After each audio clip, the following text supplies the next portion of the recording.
All right, good morning, everyone. This is the School District of Upper Dublin Board of School Directors Facility Committee meeting. It is October the 22nd, 2015. It's about 5 minutes after 9 o'clock. We're in the Cardinal Room at the Upper Dublin High School. I'd like to call the meeting to order. We don't have any presentations this morning. Do we have any announcements or communications? Not at this time. Okay, and we have minutes?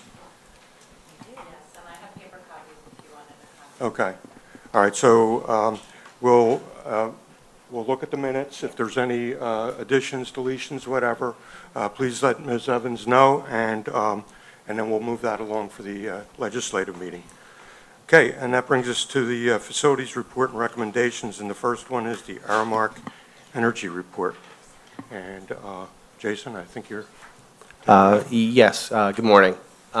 Included in the packet information, there are several months of information regarding the energy program that Aramark has in place this past year. And then included with it is the last month of the original contract, which was a 5-year program. If you look at page 7, which details the end of the contract, it's dated November 10th, 2014.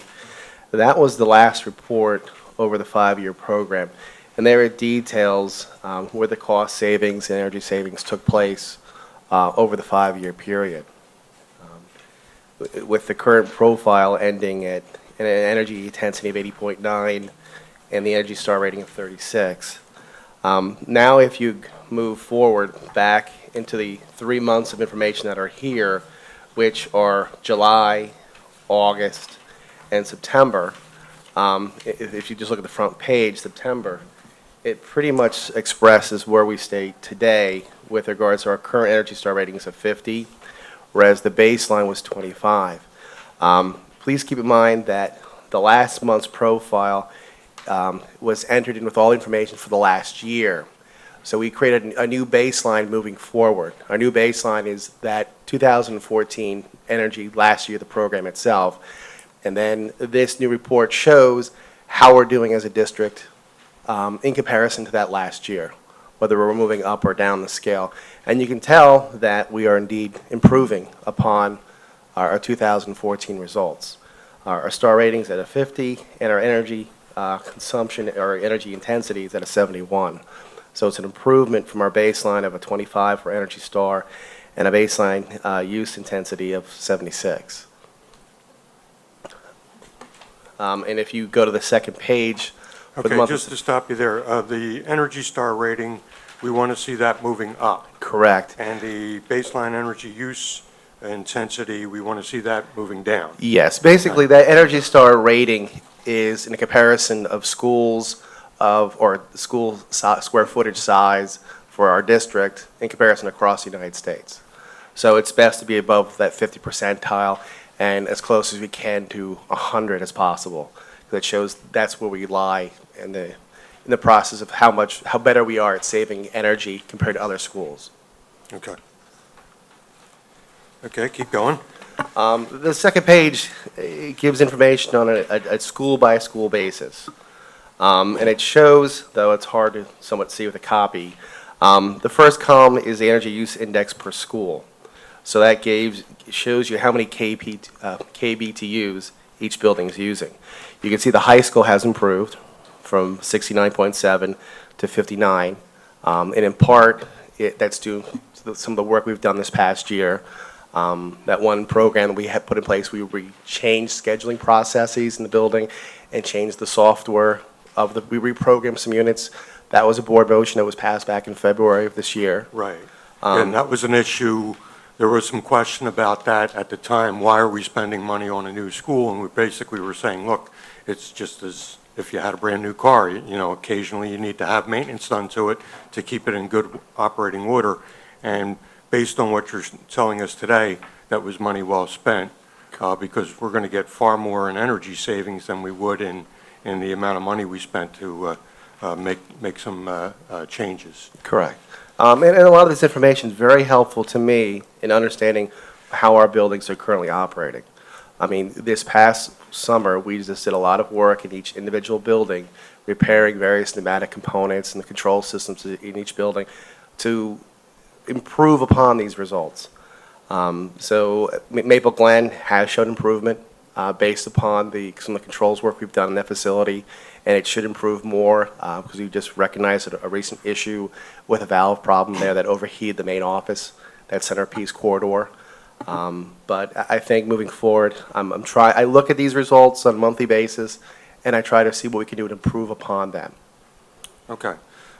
Just looking at the results, we see Thomas Fitzwater and Jarrettstown are relatively similar and have better energy performance than the other buildings.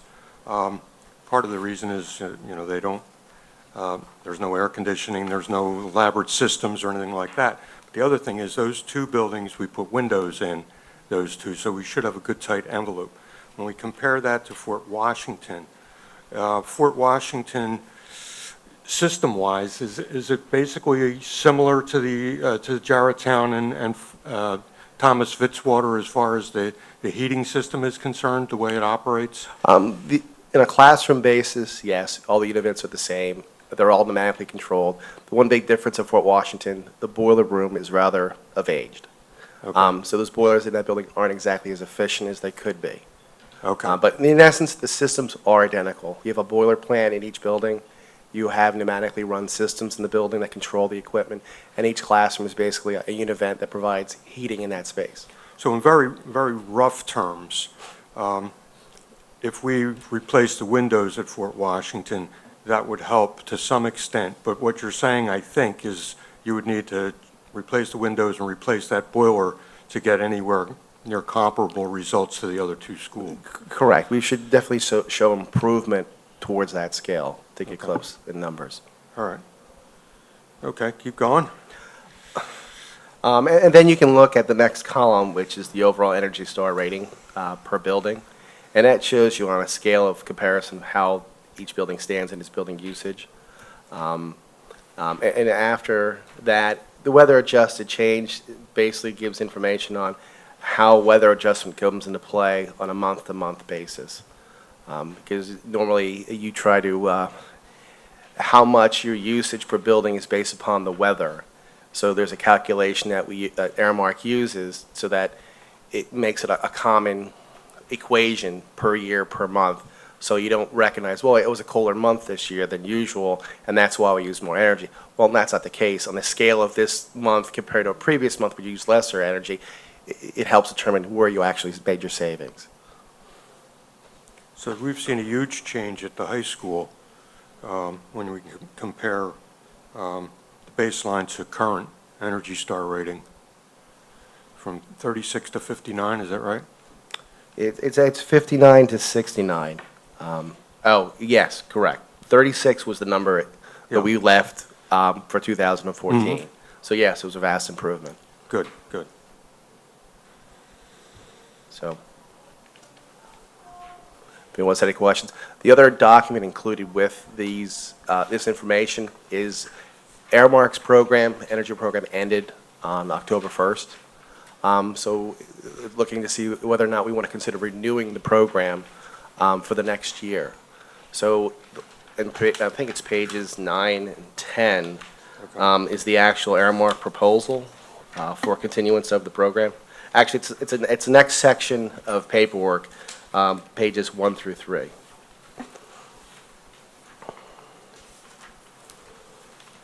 So in essence, to continue the same yearly type program we just finished, the fee would be $12,500. Okay. This is a scaled-down program to what we had for, what was it, a period of 5 years. And at least last year, it was the thought that we wanted to continue on with monitoring, getting the information, and acting upon this information to continue to improve in energy. I think it was money well spent last year in that program. Now, if we compare the contract for the coming year to what we've spent for the contract last year, was there an increase in price or anything like that? The price is proposed to remain the same. Okay. All right. You know, my first inclination is to continue on with the program since it is giving us results, and it's easy in the midst of everything else that goes on to not take all the measures you should on a monthly basis as far as monitoring is concerned if we tried to do it on our own. Whereas we know if we have this contract that's getting done, we're getting the information back and we're able to act on it. So my first inclination, if the prices stayed the same and we've seen some pretty good energy improvements over the year, that we should continue on with it. But that's my opinion, but I'd be willing to hear from others. Well, yeah, I agree with you. The price is still the same, although the steps we need to take to continue to get the results obviously have costs, but we have to do it anyway. I mean, there are certain things we just Right. can't avoid, like the boiler and the windows at Fort Washington. Yeah, I agree. I think that if we're seeing results and the price is not increasing, I think it makes sense to continue with the program. One of the other considerations regarding energy usage would be the cost for the commodity. And right now, the markets are changing a great deal, and looking at long-term pricing for natural gas in particular. If you were to look at our costs for energy over the last few years, they have gone down markedly. And while it's great to budget for that, you never know when things are going to change internationally, and all of a sudden something will happen where the cost of our energy might increase. Natural gas probably is safe with everything that's happening, even in Pennsylvania, but that can change too with politics.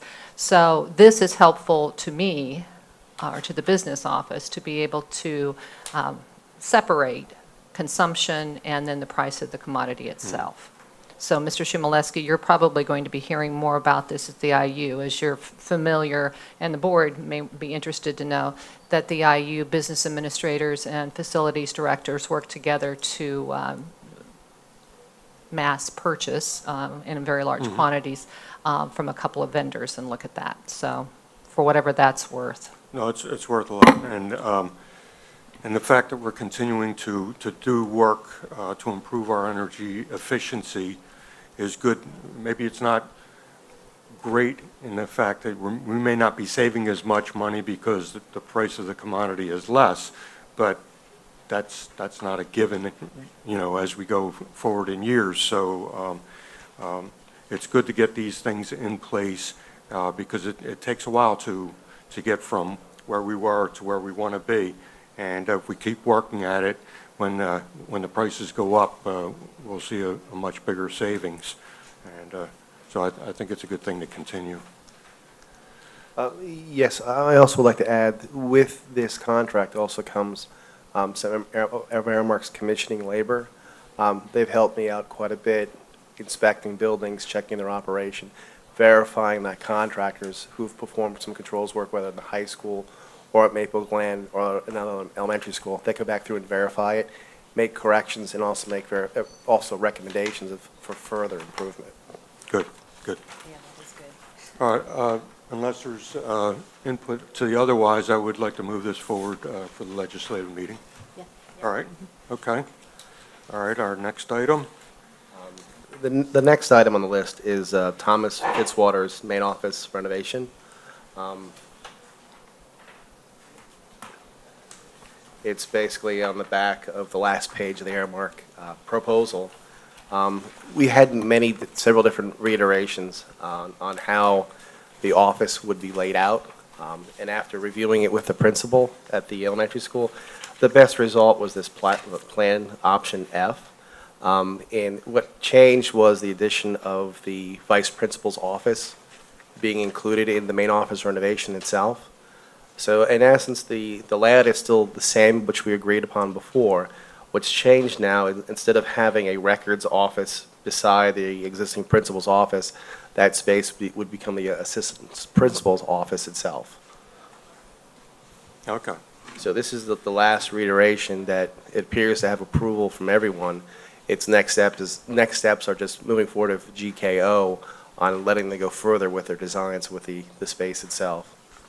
Does it have a significant financial impact, the change? No, if anything, it's maybe $1,000 of just their labor to come up with ideas. So it's nothing significant. And this is the one that's agreed upon or being put forward by the school? Yes. Okay. All right. I mean, it looks good to me. I mean, basically what we're doing again is we're taking that that little alcove that really had limited use on the inside of the main entrance and making that the main office, and then taking the main office and making that a conference room, and then reapportioning some of the spaces in a way so that the assistant principal has a place to conduct operations. So I think it looks pretty good, and you know, I would support moving that to the next step of getting designs and costing it out and that. Yeah, I think the next step would be for our next meeting to have GKO come in and explain what their ideas are and estimated costs at this time. Okay, it's good, good. Any issue there? All right, we'll move that on then. Okay.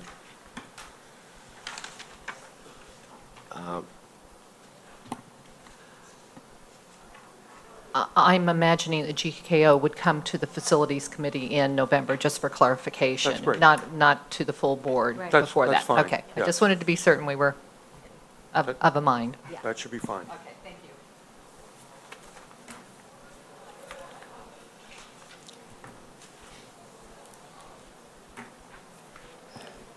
you. The next item on the list is making a decision upon the engineering firm that we would like to use for the design specifications for the boiler design work at Fort Washington and the electrical study at Thomas Fitzwater Elementary. Included in the packet of information, is information on Snyder Hoffman. Their first page provides their rates, and then the following paperwork gives further detail on examples of what they've done work-wise. They've done several electrical feasibility studies at other school districts. They've done many generator projects as well, and that's what we're looking to do at Thomas Fitzwater, is basically upgrade their electrical infrastructure as well as replace the generator in that building. And then if you move on further, they've given examples of boiler replacement or boiler renovation work that they have designed.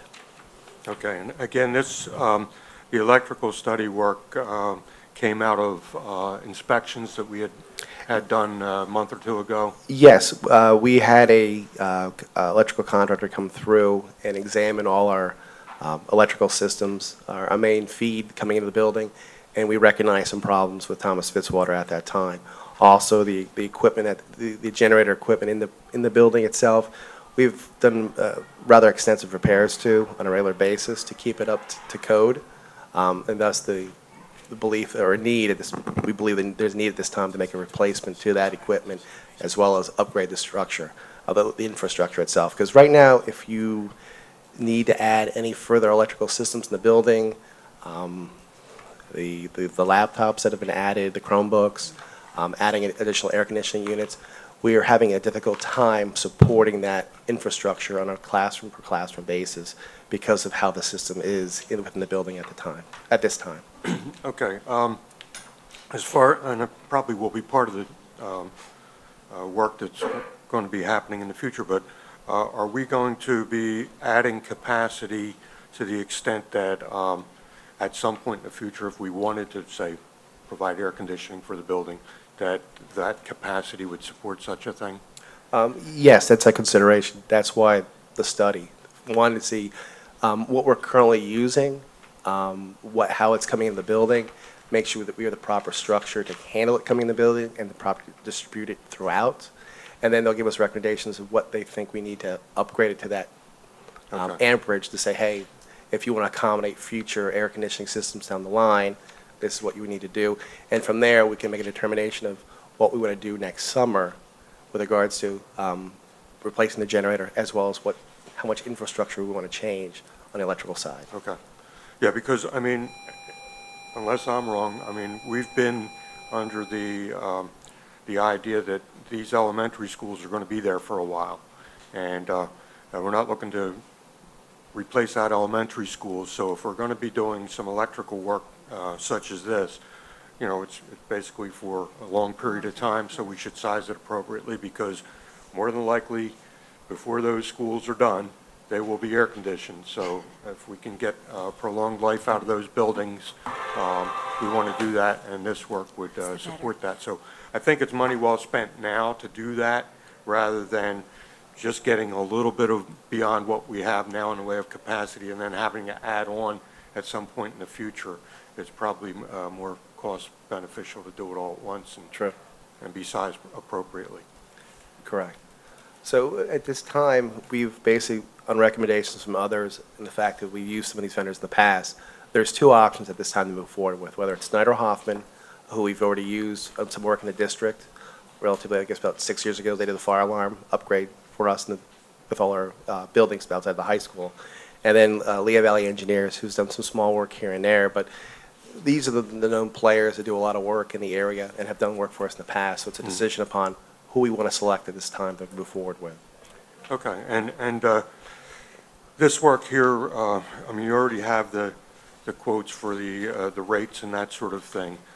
So it's basically we pick who we want, though, because based on history and that, because it's a contracted service, correct? Correct. Okay. And given what I've seen so far and the qualifications that they've provided, Snyder Hoffman to me appears to be a stronger company, given that what we are exactly looking into, have prime examples provided to us on what they've already done. Okay. You know, I would take your lead on that, lead the administration. If Snyder Hoffman looks like the best fit for this work, I would support that. Thank you. I would agree, having been in the district, but in Montgomery County for a number of years. I've worked with Snyder Hoffman on several projects, and actually they were part of the high school project as well, a consulting engineer with the architects. So that would be our recommendation. Okay. Any input from committee or board members on this? I'm good with it. Good. Okay. All right, we'll move that forward as is then with Snyder Hoffman. All right, next item. Sorry. That included. Yeah. And then the next item on the list of our discussion is the Jarretttown Elementary Playground equipment.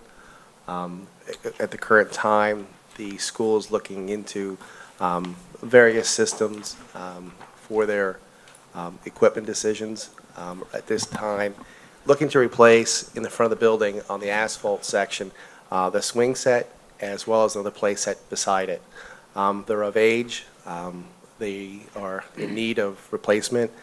So at this time, they've met with one vendor and they're looking at two others, so that hopefully come the spring of next year, we can have some new equipment installed in front of the elementary school. Okay. And I want to give just a bit more background on how this is coming up. A few years ago at Fort Washington, the school district, in partnership with the PTA, moved forward to add a very nice piece, remove an old piece, correct? Yes. And remove an old piece of equipment and add a new, current, safer playground structure. And Jarretttown at the time wasn't ready to move forward with that, and they now are. And as Mr. Gerdeman has indicated, there have been meetings and they've been looking at the equipment. And while we're getting 3 quotes, most likely the equipment will be purchased, or the structures will be purchased off of CoStarz. So Okay. this will be funded in conjunction with the PTO at the building? That's my understanding. Yes, it would be. And we probably will be in, that is, the school district, in the past at Fort Washington and in this project at Thomas Fitz. And I'll go back and make sure that we are treating all equitably the same. I believe the amount that the district funded was between $8,000 and $9,000. Okay, good. Yeah, as long as the equipment and the way it's funded is equitable, it keeps everyone happy, and we keep getting better equipment for the kids. Agreed. Okay, if there's no objections, we can move that forward.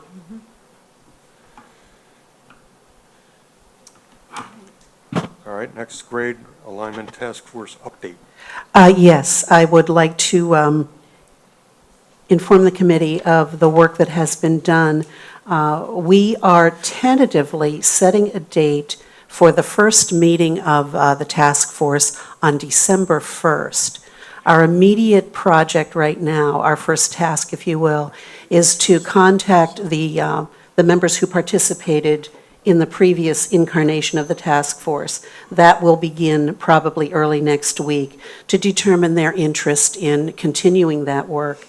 We want to add some membership of parents at Sandy Run. That seemed to have been an area that wasn't included in the last formation of the committee. So once we determine who wants to continue, we'll look at where the open areas are in coverage and having a comprehensive committee. Mr. Shimeleski, your name has, of course, come up as It being always the board does. rep. So we're hoping that you will be able to continue that. Thank you. So that's the first one we've contacted. So again, tentatively moving toward a December 1st initial meeting. We have developed a list of the tasks that committee will have to address. It is wide-ranging. The good news is a lot of the work in reviewing research, et cetera, was done before, so we're not going to reinvent the wheel. We're going to ask folks who were active in that before to come and first review the lit review, the research review that was done before, determine if there's anything else we want to look at. But I think that was pretty comprehensively covered last time. Then we want to move forward into looking at building capacity. We want to look at a whole various enrollment. There's a whole outline of items that we're going to have to do. We still intend to bring this to community forums in the spring.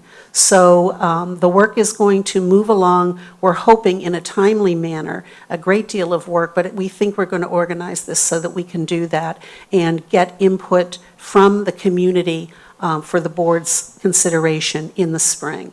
The following step, after we get to the point where a recommendation is made, then hopefully next school year we will launch into developing the educational specifications, but we believe that this is the work that has to happen first. So we're moving along. I will continue to keep you updated, and that is our tentative date for the first meeting of this group.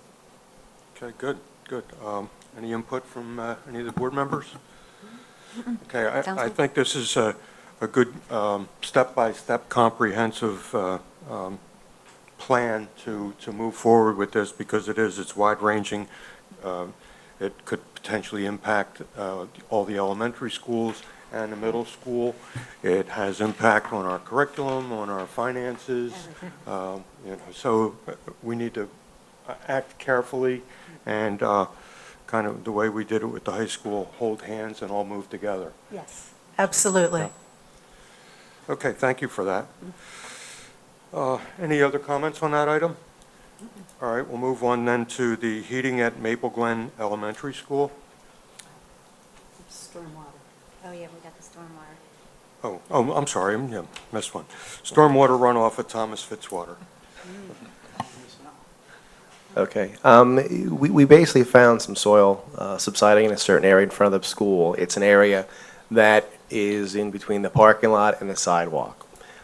We dug the location up and uncovered that we have about 6 roof drain pipes that come off the building, go underground, and tie out to the inlet in the street. And we found that several of them are damaged, and they leak.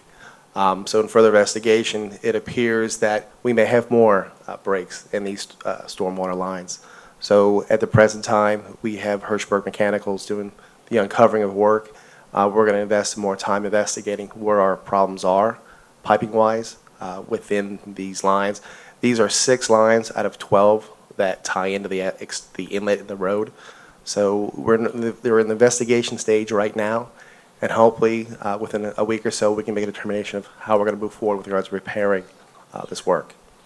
How did this problem rear its ugly head? Basically through grounds, cutting grass, found a slight hole that appears to be, just thought it was water runoff from the parking lot. did further investigation of it and dug it up and found that there are indeed 5 tile pipes or 6 tile pipes that were broken. Okay, all right. So you're going to be, We're basically going to take how do you go we're basically about going to take a camera and investigate each line okay, and find out where they are broken at. Because as they further dug, these are original lines from the construction of the building back in, I think it was 1955. So we're just trying to figure out how far back the repairs are going to be necessary. okay, all right. And just, I think it's interesting. We did roof repair Yes. this year. Yeah. And we had done roof repair last year. So we're probably having more efficient water coming off the building, which may have brought this to light. So, and I think we all We're going into know. the storm drains and not into the classrooms, okay. Yes. Or sitting on the roof Yeah. and then coming through the ceiling. So oftentimes in facilities, you're rewarded with finding other things that need to be repaired as you take care of the building. Okay, so you have a contractor that will come in to scope these lines? Correct. Okay, and then we'll know the extent and then know how to spec it, right? Correct. Had to spec out the repairs. Okay, So you may see something on the November 9th agenda for this, if we've identified the problem, and if it raises to the level of needing, to get quotes and have board approval. And it may be a ratification rather than really approval, because I don't think we want to wait. If Right. we've identified something and have somebody on board, we probably need to be moving forward. So Yeah. just to keep you informed. for that reason Sure. and winter month reason and everything Yes. else, so. Yes. If you find a problem, full speed ahead, and it's got to be taken care of, so. But As we long would as we bring- have, good comparable quotes and go Yep. from there. Okay. All right, we'll move, go ahead and continue with that. The next item was heating at Maple Glen Elementary. We did have past issues in the spring with regards to a valve control problem with the main office, which is the center of the building. It's the C wing area, and it was air handler 7. That valve, we believe, to have been repaired at that time, remedied the problem, had no issues over the summer. But as soon as the heating season kicked in last week, there was an experience of rather warm areas in the center of the building. We have since brought a technician in the building yesterday, recognized the problem, and it appears to have fixed the issue at this moment. So right now, it looks like the temperatures are within control. Okay, good. Where are we building-wide now as far as the heating system is concerned? Are we heading into the heating system feeling confident that we'll be in good shape, or are we still worried about particular sections of the building? I think in relatively good shape. We do know that in the B wing, there's a number of rooms, I think it's about 8 now, that have the old controls on them. But as far as I can see through trends, that they're still keeping up with the set point temperature relatively around 72 degrees in those areas. So we're looking in good shape. The other questionable areas was the gymnasium, which I'm just bringing someone in to verify to be sure that it's indeed running as properly as it should.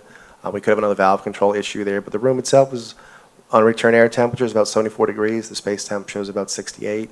So it appears at this time we're okay, but like I said, I'm going to bring someone in to investigate to be sure that we're not keeping the space as warm as necessary. Okay. And throughout our buildings now, as far as monitoring temperatures are concerned in classrooms, are we tied in so that at some central place you can go and know your problem areas, or you still have to get reports from schools that they have a problem in a particular classroom? What we do have is we have a small up-to-date control system in each building that controls the boiler plant and operates it as such to maintain a certain discharge water temperature out to the loop itself, which feeds all the classroom units. And with that, we have sporadic temperature sensors throughout the areas of each wing of the building that brings temperature back to that main controller to recognize if it's not getting enough water. So the water temperature would have to be raised. Also, it does alarm, and I do get that information so I can figure out what that issue, if there is a problem, to identify it. Okay, good. So you have systems basically in place that you can be proactive and know that you have a problem before people are complaining about it. Yes, right now, like I said, it's a temperature sensor per wing. So if there's a wing of like 15 classrooms, we have one sensor at one classroom to recognize if that area is an issue with regards to not being turned on by the control system. But then again, that room could be warm, and there could be another room that's not exactly warm, and that could just be a physical issue with that particular classroom at that time. Okay.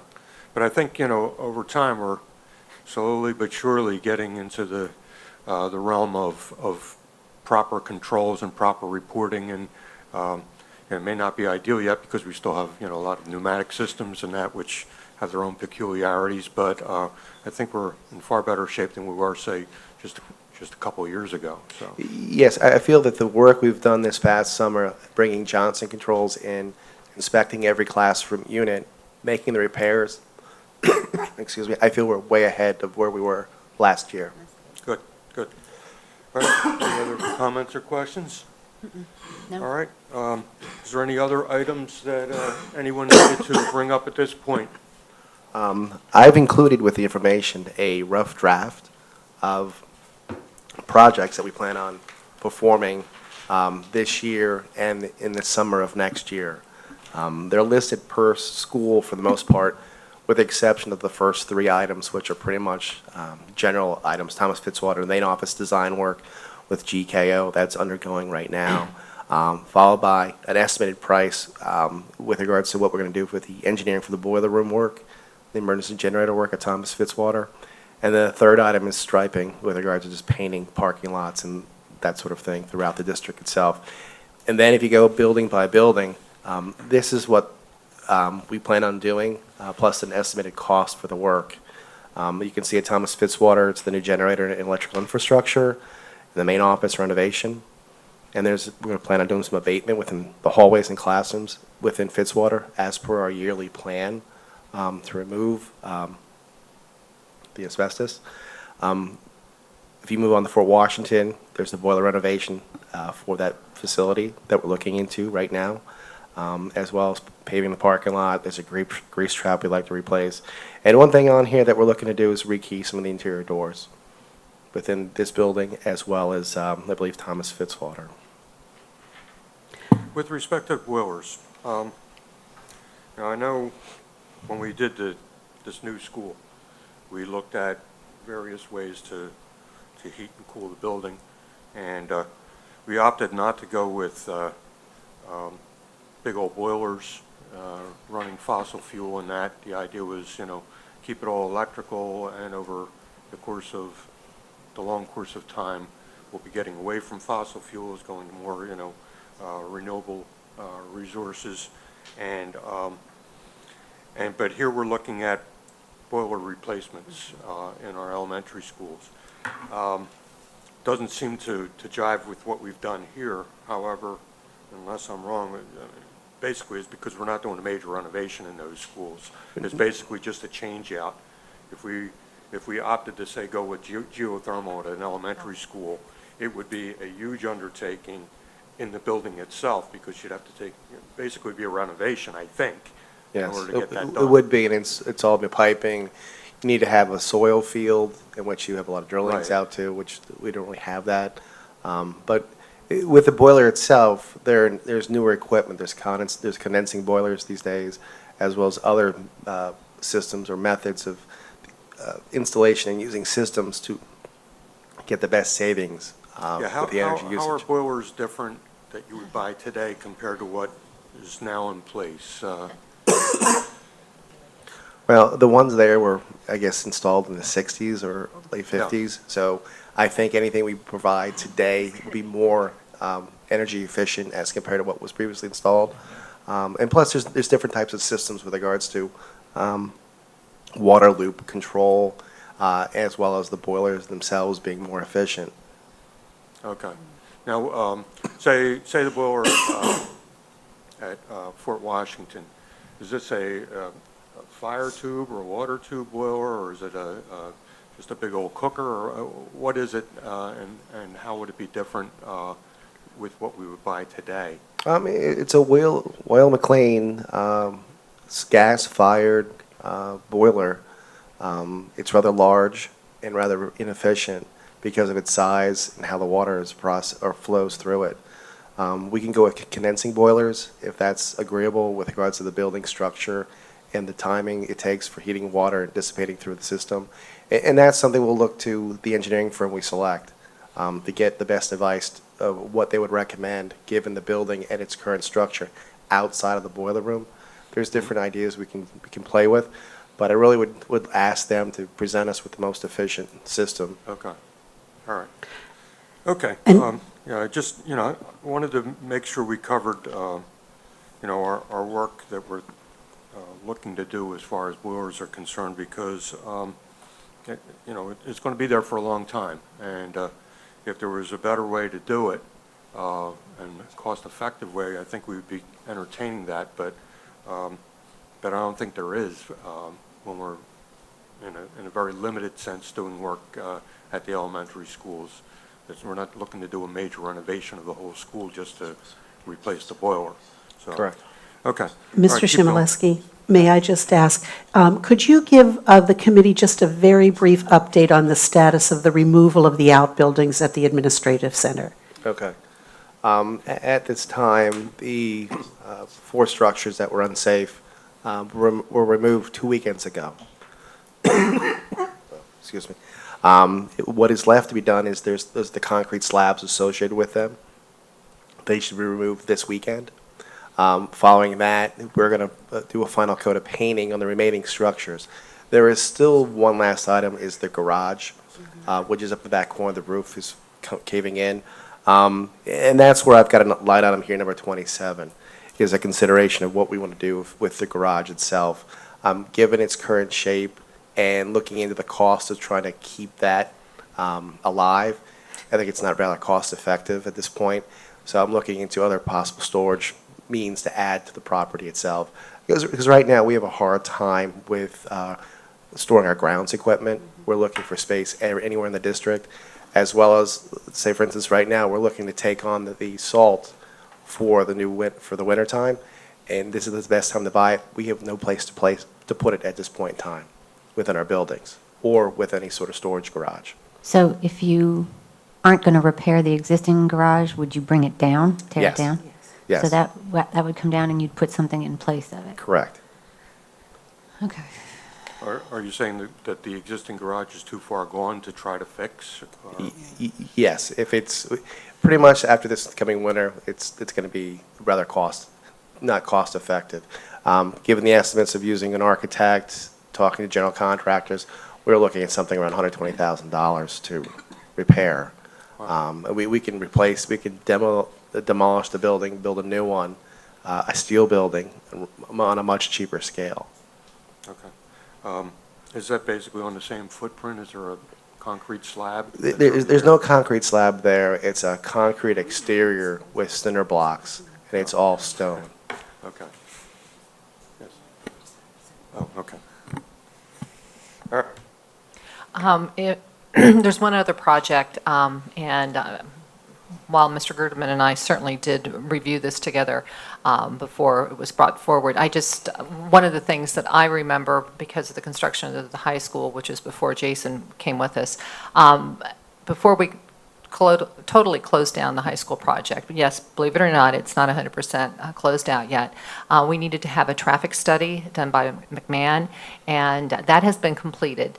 But one of the recommendations, and I think the board and probably members of the public recall that this was discussed even before the project started, that we might need a left turning lane and signal off of Susquehanna onto Spark Drive. And we are moving along in the process. McMahon is in the process of going to PennDOT to get the necessary permits, and of course the township will have to approve it, and they're very interested in it. Any morning, if you're coming along and coming up over that slight rise, that left-hand turn, and traffic does back up. The estimate that I have for just putting in the turn signal, and it does depend upon how that light is wired, will be, I've been given the ballpark figure of approximately $10,000. Does that come out of high school bond fund money? high school bond fund money at this point has been expended. Right. But we still have the bond fund of 2012, Right, which, okay. thank you, Mrs. Good, for the, the segue right into something else. While Jason has clearly marked when we think, and what he's, when he's planning to bring these projects forward and move through them, we have the general fund budget, but there also remains about $1 million, maybe slightly less after we pay last month's bills, within the bond fund of 2012, which we do need to finish spending. So that might be a possibility for that $10,000. Certainly, some of these projects will be paid out of that, Yeah, this- like the boilers, The boilers, maybe the garage. maybe the garage. So I just, it's planning the projects and determining how they'll be funded. Okay, this is the one, okay. If we use that bond fund money for projects like this, okay, and decide that we have the wherewithal to put general fund money into a capital bond or capital fund, Reserve. we can do that, and then we don't have a time consideration as far as spending that money, correct? So, I mean, the bond fund money, you need to spend it down. You're sometime. absolutely correct. The Yeah. Internal Revenue Service has benchmark spending guidelines. We're a little bit behind as far as spending out this money that was issued in 2012, so we'll be using it. But again, if we're doing the boilers, depending upon what the specifications end up showing on that, that could be a substantial portion. I mean, I think we always want to keep an eye on trying to put as much as we possibly can into a capital reserve fund for these large issues coming up in the next few years.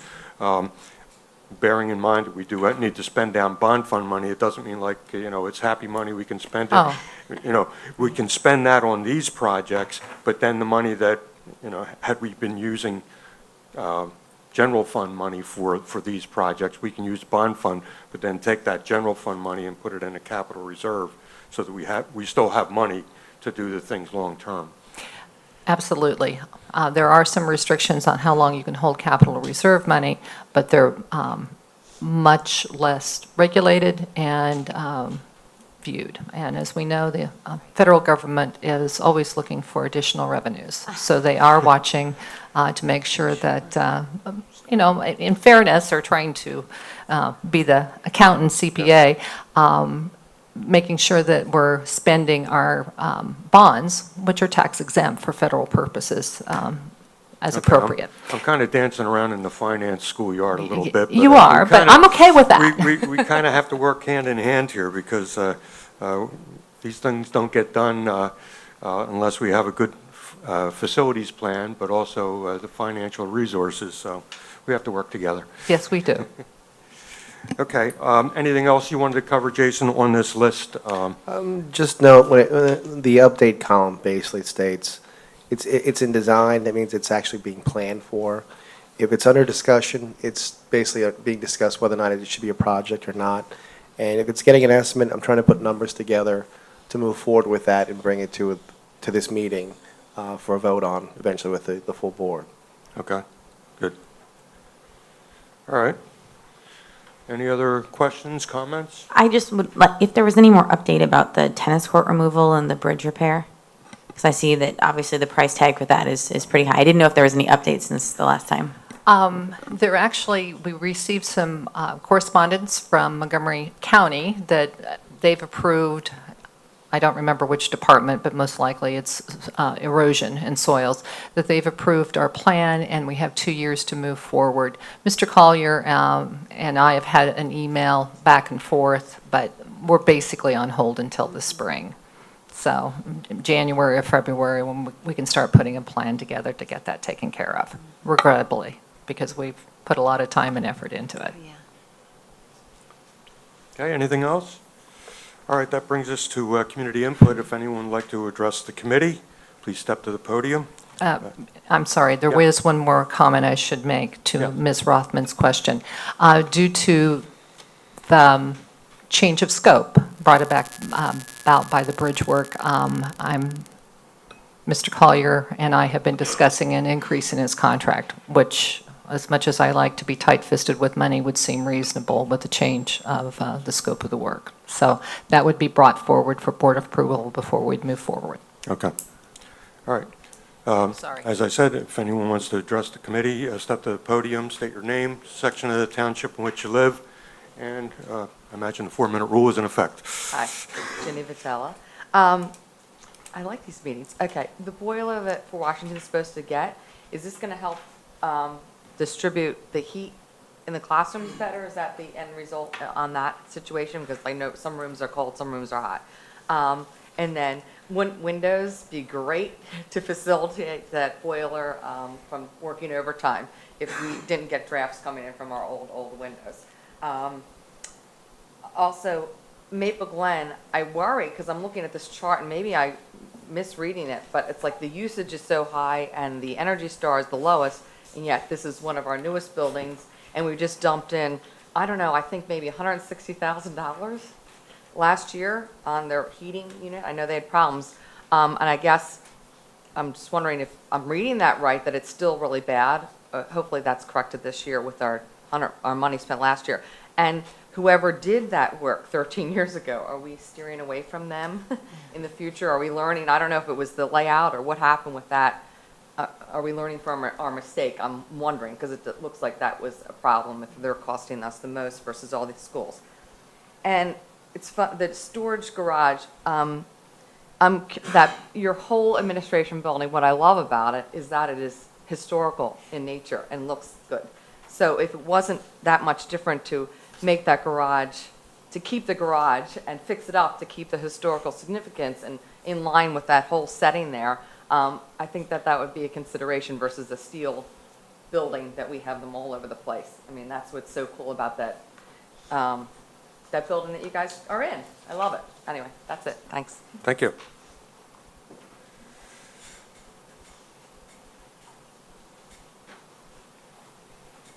Morning, I'm Jim Breslin, Summit Avenue.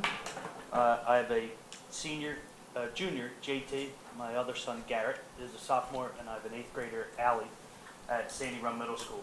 I also just became the new president of the Upper Dublin High School Baseball Booster Club program. And we've been working hard and raising money, and we love the new varsity field. It is an unbelievable experience and a great facility. Gets a lot of use by a lot of people, not just the high school program. A lot of it is UDJA as well as some American Legion ball. I've been monitoring and watching the balls hit into the outfield. Right field is 293 feet before you're into the weeds.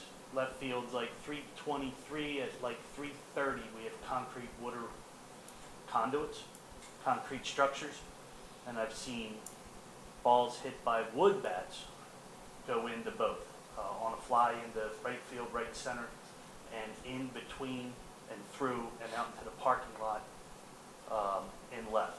Hopefully it was from our team. Some, yeah. There's a Cole Swagger who has pounded some all over that field. I hope to see a lot more all the way through his college career. We've been raising money on our own for what we would like to call a home run fence, a permanent structure to kind of bookend that field. I personally think in right, and it drifts and fades as you get to right center, there is a safety concern that I think has been recognized, and I've personally witnessed it, as has Coach Wall and Mr. Griner, into dead left. There are estimates in hand that Jason has gathered that I've observed. I'll let him speak to the money and because they may be a little bit old, but the booster program is at this time able to contribute 1/3 of the cost if we put a home run fence in. I can dig up some more. It's been discussed by some people. I've personally discussed it with Principal Schultz. We're looking for some support to get it done. The only thing we're having to be a little bit rude is if we don't do it now, we're done. Baseball in Northeast Philly means we've actually had meetings to shovel the infield clear of snow to get a game. We've had games snowed out. So time is of the essence. If we can get close to something, I would love to start digging now. Because if they start in the spring, it's a mud pit, and that will basically keep us off the field for 2-3 weeks, when the ground thaw goes away. So, we'd like to table that for discussion, and I'm certainly available. And if we can get something close to kind of get this done and get it going, we'd appreciate it, and we're certainly, open for options and discussion on all of it. So, that's it. Thank you for your time. Do you have Thank any you. questions? We'll discuss it here if we need to And they consult all with have you. my yeah. number. We're certainly available and ready to help. Okay. All right. Thank you. All right, thank you. Anyone else? All right, we'll close community input and attempt to address some of these, or all of these issues that have been brought up. First, heat distribution from a potential new boiler at Fort Washington. New boilers would not help that problem. What we did over this past summer with fixing the pneumatics throughout the building, with regards to how the thermostat operates, how the unit properly operates with heating flow, you should see a change this year. The boilers themselves will just really produce the same type of heated water, but more efficiently down the line if we do so replace the boilers next summer. The item with Maple Glen, the amount of work we did last year, we did a lot of boiler repair work, as per requested, as per code, as well as we installed some additional pumps because we continue to see cracks with those boilers because of improper usage. There was an original design that was to be installed with these pumps, didn't take place, so that work was done. Also, the VAVs, the air boxes that supply airflow to each classroom, they weren't working efficiently, so we corrected those over the summertime. And then we did change out controls on about 3 or 4 unit vents as per our program to, as a unit vent controller fails, we'll replace it. So that's the kind of work that we did last summer at Maple Glen. As per the storage garage, it's merely an idea of investigating further what we can do to provide storage that the district desperately needs for its equipment and other storage items. So again, it's an idea. It's not necessarily we're going to move forward with it, but it's something that I'd like to have further discussion upon because we do need the storage space. And also, a lot of the metal buildings that we have nowadays, they don't have to be like the old pole barn, bright red or anything. They can be much more subtle than perhaps what you're thinking of. And I don't know exactly what you're thinking of, but that building has real issues. Yeah, also it was brought up, windows at Fort Washington would be great. I agree wholeheartedly with that. That issue previously was the cost was like $1.2 million, which was beyond our capacity to spend it at that time. But it's something that, as we're going through our capital improvement plan, it's certainly on the list. And if the priority is such that we can get that done, we certainly will, because we know it needs it, but we know it's also very expensive. And as far as Maple Glen, the original design of the building did not lend itself well to energy efficiency, as we've experienced over the past, what's it been, 15 years now. We did some work a few years back to, at least in those alcove sections in the classrooms where there was really no insulation, those were insulated. Jason's done a ton of work on the heating systems to try to get them to operate more effectively and efficiently. They should be working. That building should be working much better than it has in the past. However, its design with all that open space up top that you're basically heating is not really too efficient when you compare it to comparable buildings. So we have to live with it. We certainly didn't go down the same road when we built this building, and anything we would do in the future would not be of that kind of a model. So I think we've learned from that experience. Anything else? Okay. Let's talk about the home run fence. Did you say you have pricing on that or something? Yes, we obtained 3 quotes, and the idea would be to have an 8-foot-high fence in the right field area where the water garden is located at. Again, plus the field is rather short at that location. And then after that, extend it around the left field side, a 5-foot fence, as well as put a protective plastic coating on the top. Roughly, the estimates came in, the best was about $15,000 for the installation. It would be recommended that this is the time to put it in before the weather turns, the ground gets hard or it's too soft in some areas, because if it's decided upon that we do move forward and we're past the timing to install it and look at the spring, yes, their season will already have begun by the time we want to put the fence in. And plus, we wouldn't want to bring out equipment at that time because of the damage it could do to the field. Yes, 15,000. The height of the fence, is that what the interested parties are talking about, 5 foot, and then the other? Yes. That's fine, okay. I do have a question. So am I correct? UDJAA uses this field and other organizations? Yes, that is correct. I just want to remind the board and everyone that UDJA spent 25 or 30, 35, 40? Yeah, okay. I'm always like to be conservative, so, but UDJA a few years ago put a great deal of money into the baseball field. Yeah, So I know they did.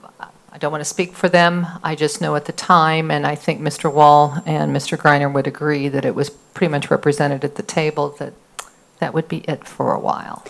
And I understand that, but we do charge fees to these organizations then for use of these fields? No? Not to UDJ. No, not- but other organizations I don't know perhaps? that there's any other I see. outside organization that really uses. AAU? But, Okay. but the use is for what, Mr. Wallen, and maybe you need to come for a week or 2 weeks? Oh, okay. It's 1 week. It's a very abbreviated Okay. point in time. And Okay. yes, they do pay us. There is a fee for that, but it's only a week, and the age of the kids varies, and Right, okay. so, All right, just curious. no, all good questions. I guess for me, besides the fact that, it's probably a good thing to have a home run fence, but the issue of safety. If there was no safety issue, then it's like, oh, do we want to have a fence or not? But if the fence has a function of keeping players safe, I think that's something that we seriously need to consider. I appreciate the fact that the Booster Club is looking at funding 1/3 of the cost. If the administration is of a mind to move forward with it, I would support it. I don't know how it fits in with all the rest of the demands that we may have at the time, but safety, I think, is a prime consideration, and if that's an issue, I mean, we did a lot of work on that field, and if we've set things in motion for a potential problem for some players, then I think we need to consider that. I agree, and certainly safety and insurance falls underneath the business office. I would want to explore the concerns regarding safety, and we can certainly do that. As far as funding, we would have more conversations with Mr. Greiner as to how that falls into his budget and Mr. Schultz's budget, running the high school, in conjunction with grounds. Right, okay. Would this fence be possible to sell like advertisements hanging on?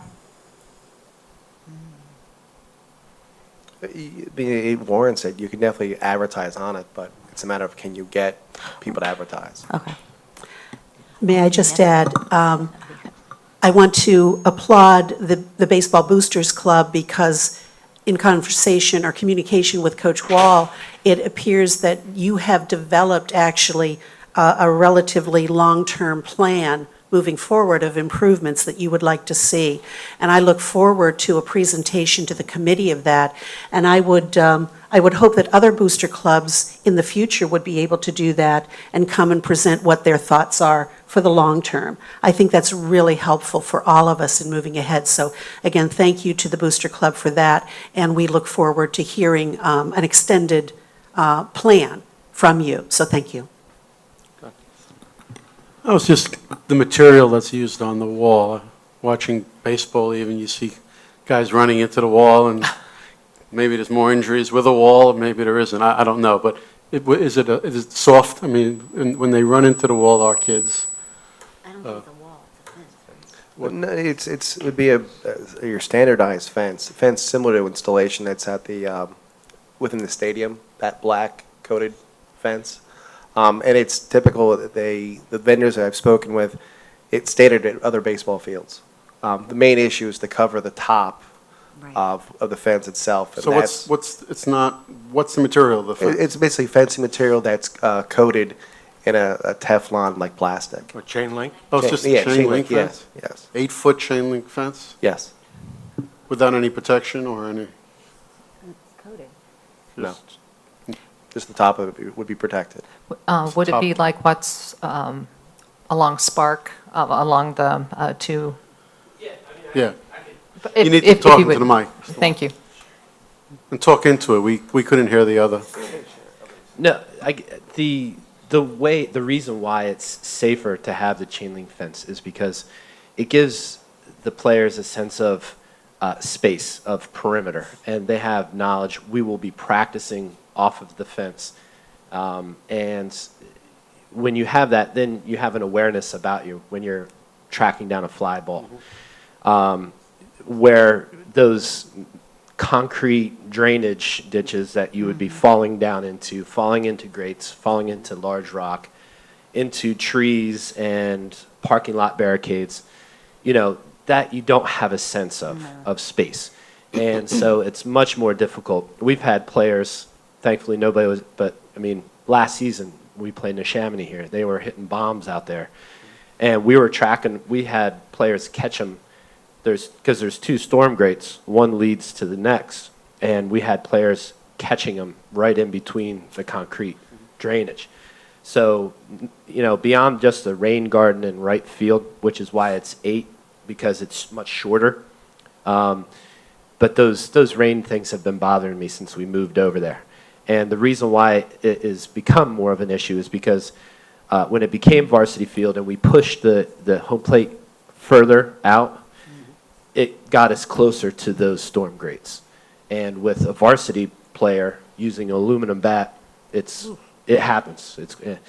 Furthermore, it impacts the level of play. We had Cole Swiger who hit a ball into dead left center field, and we had a home run, a 3-run home run in the playoffs called back because of that. Where if we had this fence, where home run fence, that's a little, I like to call it just it's just an outfield fence. Home runs, sure, we hope that they help for us, but just an outfield fence is what I like to call it. But yeah, I hope that answers your question. It does, yeah. Okay, great. Mr. Wall, while you're there, the foul fence, is there a fence now for foul balls? I thought the poles were up. What's the No, we status of that? use foul poles to declare fair foul. We don't have those. We actually, we don't have those. They just stick soccer flag, PVC pipes in, I mean, which doesn't really, they're not official. We actually don't even have poles out there, so. I mean the ones near that, behind the dugouts. Oh, the fencing. Yeah, Yeah, is that that holds up? up fencing. That's just boundary. It's Right, is that there? declares out of play, which, That's also protective netting, so that we That's what can I'm have asking. another We activity. have the netting back there now? Yes. that's just to help with foul balls to the 309 field that Right. no one uses. And how about the shed? Is the shed still out there? Yeah, I don't know. I don't even have a key. The trailer is still there, and Yeah, it's the being shed. used as a storage Oh, the facility. trailer. For The trailer, stuff yeah, and other the trailer. materials. Right. And the shed was done by UDJA, right? Yes. It just showed up one day. I'm sorry, I don't know. Okay. No, I think we have to move this to the board. I think it's important. Yeah, if administration brings it to the board, I would certainly support it. We'll continue to do some have some discussion with high school administration. But Mrs. Good, you are correct. Due to the amount of money that it is, it would need to have board approval. The board would have to approve the cost of the project with the boosters reimbursing the district, so it's a $15,000 project. Right. Okay. All right, any other comments or questions? All right, very good. Then I thank you all for being here this morning, and we are adjourned. Thank you. Thank you. Finance Committee meeting. Today is October 22nd, 2015. It is 6 p.m., and we're in the Cardinal Room of Upper Dublin High School. I'm Michael Resnick. I'm the Finance Committee co-chairman and chairman of, I guess I am the chair, aren't I? I am the chair. I am the chair. So I'm calling this meeting to order. Notice of this meeting was published in a newspaper of general circulation at least 3 days prior to the meeting. Tonight we have a presentation. We have our Facility and Community Affairs Manager, Sue Lohofer, here to discuss the revenues from the use of district facilities. Sue, thank you. Thank you. Good evening. How is everyone this evening? Good. Well, good. All right, well, to get into the presentation, I believe it was perhaps 2 meetings ago, you asked to have a presentation made about facility rentals and fee structures with the processes and the revenues that we realize, and how do these rentals and fees come into the district. So tonight what I'd like to cover are multiple bullet points defining facility rentals. What is it? What do we call them? What's the definition? Types of rental requests, the typical number of issued and managed permits throughout the year. And because we're in 15-16, the references are being made to 14-15, since that was a complete school year. The types of permit holders. Who is it that uses our facilities? The process and requirements. We'll talk about fees and charges, and then typical annual revenues. Facility rentals, it's a process that we go through to reserve dedicated and exclusive use of facilities. These are district-owned and managed, and it's outside of the regular school day. Any permits that are issued for use of the school day are managed within the building itself by the principal and by the secretary, but this is outside the regular school day. And there's a defined permitting process that the business office administers. I would administer a number of permits, but Candace Meter, who is the administrative assistant, the new administrative assistant to the director of facilities, also manages several buildings, and I'll get into that. And our process is governed by Board Policy 707 and the Administrative Reg 707, Access to District Facilities. Rental times during the school year, which would be mid-August to mid-June, outside user groups can use our buildings from 5:30 to 10 p.m. weeknights, 5:30 a.m. until 10 p.m. on weekends and holidays. And in the summer, which is mid-June, as soon as the elementaries are out, to that first week in August, 5:30 a.m. to 9 p.m. is when we rent facilities. On summer weekends, outdoor facilities are in use, but we don't issue permits for indoor facilities except by special permission. And some of you may have visited that one weekend in July, which is pretty typical now, where we have the American Water Polo National State Challenge comes in and uses the pool from Thursday through Monday. So that's the special permission during August, during the summer. Permits are issued for uses that occur once, several times, maybe not at a regular interval. They could be monthly for monthly meetings, such as this meeting. Seasonally, which are normally concurrent with the sports season, and that would be our youth sports organizations. And then we do have annual permits, once a year events with people who come back. And I guess a good example of that would be a dance company recital. At our elementary schools, you'll see the bullet points there of the types of facilities that people ask to rent. And at Fort Washington, Jarretttown, and Thomas Fitzwater, all rentals are handled by Candace Meter in facilities. She also handles all permits issued at Maple Glen, with the exception of the gym. At Sandy Run, at the middle school in the annex, she handles all permits there with the exception of the main gym and the annex gym. The gyms at those 3 schools are interchangeable with the gyms at the high school, so that's part of what I do. And then here are the types of facilities that are requested for use and rental at Upper Dublin High School. I handle all permits here. I also handle all of the field rentals throughout the district. As you look at this list at the high school, if it's a space, people want to use it. So it's interesting what people, just the creativity that we have and how this is just a wonderfully designed building in terms of being able to accommodate rental requests. In school year 2014-15, about 120 permits were issued for the elementary and middle schools, and about 525 permits for the high school and the Sandy Run and Maple Glen gyms, as well as district fields and courts. So far this year, Candace has issued 72 permits for the elementary and middle schools, and I'm up to 224 issued and probably another 10 in queue right now. But they continue to come in until the end of, well, through the summer. So I'm confident that we'll hit the same numbers this year, if not more. Our permit holders, 2 slides. One is district affiliates, and then the other is outside user groups.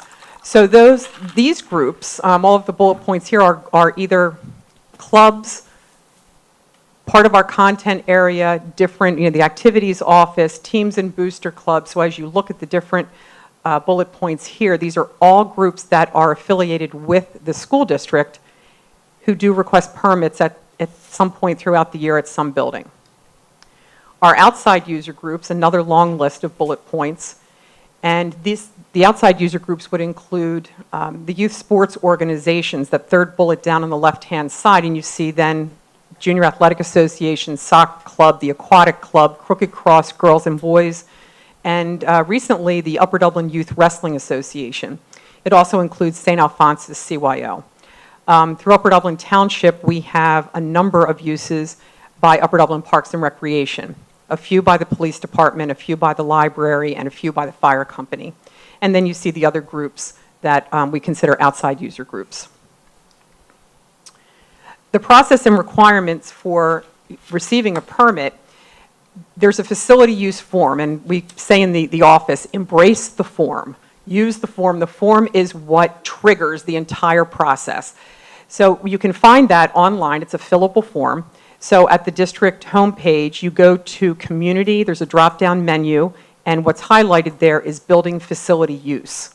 When you click on that, you come to a page of information, and if you scroll down, you find the form, and then also copies of the fees. So fees for rentals as well as Cardinal Stadium rental fees. And then the Administrative Regulation 707 contains the rules for facility user groups. That's also here for people to read prior to even requesting use of a facility. The information above it explains what we rent, what the process is, and who you should contact. Here's the form we're embracing. So there's a copy of it. It's a one-page fillable form, and designed, we've gone through a couple of iterations of this, but we've been using this one since 2011. And with all of the information that is entered by the host of the event or the activity, this gives us a very good idea of what the person's going to do, when they're arriving, how many people will be there. We're also very concerned not only about what the rental itself is, but what about the number of vehicles and peak time that people will be there, especially at a place like this where we have so many large meeting spaces that we have to be very careful of the number of people we might be putting in performing arts at the same time as we have people in the stadium. At the same time, we'd have another event in the athletic complex. So all of this information helps us determine, it's a jigsaw puzzle, how we can keep people within the facility and manage them well. Other information that's checked off, they'll tell us if they need tables and chairs, if they want, especially the youth sports groups, are they using baskets? Do they need bleachers in or out? Also for performing arts, if they plan to use our stage, our lighting, if they're using locker rooms, dressing rooms, if they need AV and tech, all kinds of information that helps generate then also what staff do we need to have there to support people. The bottom part is distribution, and then we also determine fees and start determining fees.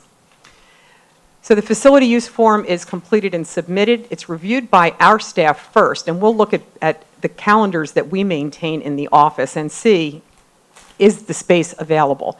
If it looks like it's available to us, then it goes out to the building principal or designee. They will check in the building, they sign off. Something that's seasonal, they'll tell us if there are any blackout dates or bumps. That would be if there's a PTO event, a book fair, the science fair, something that would disallow, let's say, the Junior Athletic Association to have basketball on a particular night. They'll make those notations. The principal or the principal's designee signs, returns it to the business office, and then we put a control number on it, and then Candace and I sign for Mrs. Bray. So we are her designee. And once our signature goes on and those control numbers go on, then it is distributed back to a variety of people, distributed to the building principal, custodians, environmental services, anybody who needs to know that that activity will be taking place. They have a part in it. It also goes back to the permit holder themselves. We also require a certificate of insurance from every group. It's $1 million general liability, and the certificate holder must be listed as the district business office, not the school building that the activity is taking place in. And the district is also to be listed as an additional insured. It's very simple. It's very easy to get, and the insurance companies, it's a very simple format, and it can be, gosh, the turnaround, something like that can be 10 minutes. So very easy to get, and it doesn't cost the insured any additional money. We also require certificates of insurance for any vendors or contractors that are associated with the event.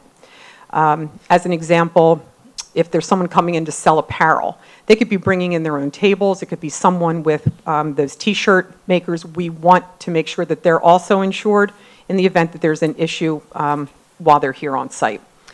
And lastly, we do require clearances for after-school activity contract and volunteer instructors. So in addition to what our HR office is doing with the parent volunteers, that when there's a contractor providing an after-school activity in one of the buildings, we're also maintaining the set of 3 clearances for every one of those instructors.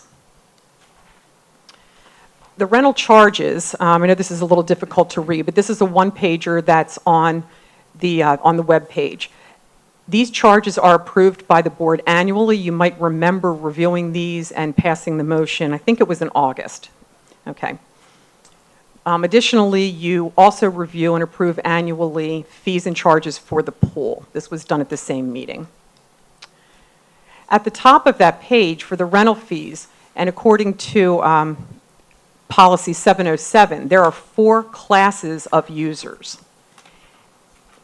They're defined here: Class 1, school organization and the Board of Elections; Class 2, organizations within Upper Dublin whose primary purpose involves school-age children, and a minimum of 75% of those involved in that organization must be Upper Dublin residents. The distinction with Class 3, it's community groups of at least 75% Upper Dublin residents, but they don't have to be students. And Class 4 is really anything that doesn't fit into Class 1, 2, or 3. So very simply defined, but we are able to put everyone into one of those 4 classes. Each of those classes then, you saw that the matrix that you reviewed, sometimes there are charges, sometimes there are not. And the fees and charges, the rental fees, this would be for the high school. So if you're class 1, 2, 3, or 4, you look at your definition, you determine which class you are, and then you go right to this table, and you can easily determine what the fee would be for you to use a facility. Same for the middle school and the elementary school. We've also recently defined the time period for use. So as you can see, up to 8 hours or 6 hours or 8 hours. These are usual and customary times. We've determined this kind of experience rated over the past few years for the amount of time that someone would be requesting to use one of our classrooms. Also allows, just by being able to identify the rental period, is very helpful when it comes to fees and charges. At the high school and Sandy Run, mostly at the high school, class 3 and class 4 large group event permit holders are also assessed a number of service charges. They're listed here, but also so utilities, custodial maintenance supplies, if we need a tech crew, event workers, if we need to bring in parking attendants, outside vendors, and possibly an event manager. That would be someone here who is that point person and the liaison between the group and the custodian. This form is what develops, or this is the good faith estimate of rental costs. So between the fees and charges, so the rental fees as well as the service charges are identified here, and based on the information that comes in on the form for hours, we just start plugging in information, and voila, the math is all done for us, and we can then give a good faith estimate to the rental or to the permit holder as to how much it will cost for them to come in and use one of our facilities. Again, this is used for large events anywhere on this complex, but can also be used for larger events at Sandy Run. And at the bottom, we also reserve the right, a number of exceptions there where we reserve the right to go back to the permit holder and assess additional fees if necessary. So going back to the district affiliates, which ones are class 1, 2, 3, or 4? So the colors are there. Class 1 users get no rental charges, and occasionally there would be, if they're in here on a weekend, on a Saturday or Sunday or a holiday, only when a custodian's in just for them would they be assessed, but normally there are no fees. Most of these stay black. There are no class 2 users in district affiliates, and I don't see any class 3 users, and there are several class 4 user groups. So something like the PSAT, ACT prep courses, Suburban 1 and District 1 athletics, and the YMCA before and after school care. They would be considered class 4 users, but by special arrangement and agreement with the district, their district affiliates, therefore their rental, they're handled differently. For the outside user groups, the same. Here's the whole group that you saw before, and then broken down by class 1, 2, 3, and 4. You can see not as many class 1s, and most are class 4. Most of them are red. And a couple of class 3 users. So this is where we would plug in on the table as to how much it costs. What I need to add to this are the 4 pluses, those that are in green. So those that were red that are now green here, so TNT Diving, the American Cancer Society Relay for Life, ESF Phillies and Union Camps that we have in the summer, Independent Symphonia, it's a concert that we run in conjunction with the Ed Foundation. Each of those is handled a little differently than a true class 4 rental. So facility rentals, so for events in school year 14-15, rental income was over $20,000. Service charges for those facility events was over $5,000. Staff was $23.17, and I apologize that this is getting cut off. The amount of custodial for facility event rentals is $4,675. What is marked here is that a number of these are annual events. Those that are marked with the asterisks are returning in 15-16, they've already booked dates, and we have an additional dance company that was here a couple of years ago left. They're coming back. We also have in a couple of weeks the Eastern U.S. Championships for the martial art called Kumdo, and we're also talking with American Cancer Society about whether or not they'll be returning this year for Relay for Life. New in 15-16 is an additional dance company that just opened in Drescher, and they've booked our facility for their recital. A couple of weeks ago, we had the Organization of Competitive Bodybuilding here with a physique show, interesting.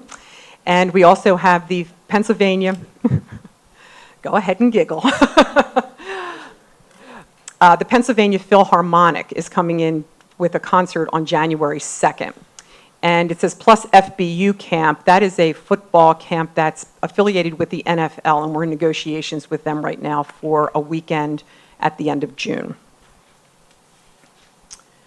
Other program rentals. So this would be other than the large events.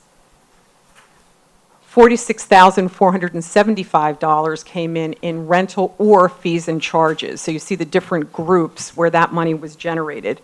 The most important distinction is that there are no service charges assessed to these user groups. This could be a once and done or a couple of times, or it's seasonal with the Class 2, the youth sports organizations. There are no service charges, so this is rental, but the service charges would be included. If there were staff or instructor charges, we collected $1,947. And custodial, this is the big number for the youth sports organizations because they are charged on Sundays. Everyone pays custodial on Sunday. And we collected $33,898 in school year 14-15. Facility rentals being separate from pool event rentals. So here's just at the pool. You can see a number of UDAC events, and these are events beyond their Suburban Aquatic League. These are events that are a part of the USA program and also Middle America. That plus we host the Athletic Association of Catholic Academies. We had a Middle Atlantic Relay Carnival. We hold a swim-a-thon for a local private school. And then TNT Invitational is the Class 4 user group that we have as a diving team. So for rental and net revenue share, $15,220. The net revenue share is something that started with UDAC, and the percentage is there. So once our custodians are paid and our deck staff is paid, they look at what their revenues are, and we get 30% of net from UDAC for each of these events, and TNT, 40% from them. Again, no service charges, they would be included in that first column. Staffing, we recouped $7,963 in deck staff, so that would be our lifeguards and our supervisors. And custodial, we billed out and received $9,175 for these specific events. Other pool rental revenues, just like other facility rentals, so the list is here: community aquatics, the PTAs, Special Olympics, UDAC, they're coaches, they're on our payroll, but we recover all payroll costs related with the coaches. We also recover deck staff time and custodial time for SAL meets, clinics, and practices. Parks and Recreation pays us for some of the programs that they're running, and then others. So rental or fees and charges, $58,021. The staff and instructors, over $203,000 recovered, and custodial for other pool rentals, $7,876. So the summary table, and this is the last slide. The summary table is that we received this year $140,046 in rental fees, $5,336 in service charges, $215,371 for staff or instructors, and $55,624 in custodial. So that was, and all of these numbers again are 2014-15 numbers.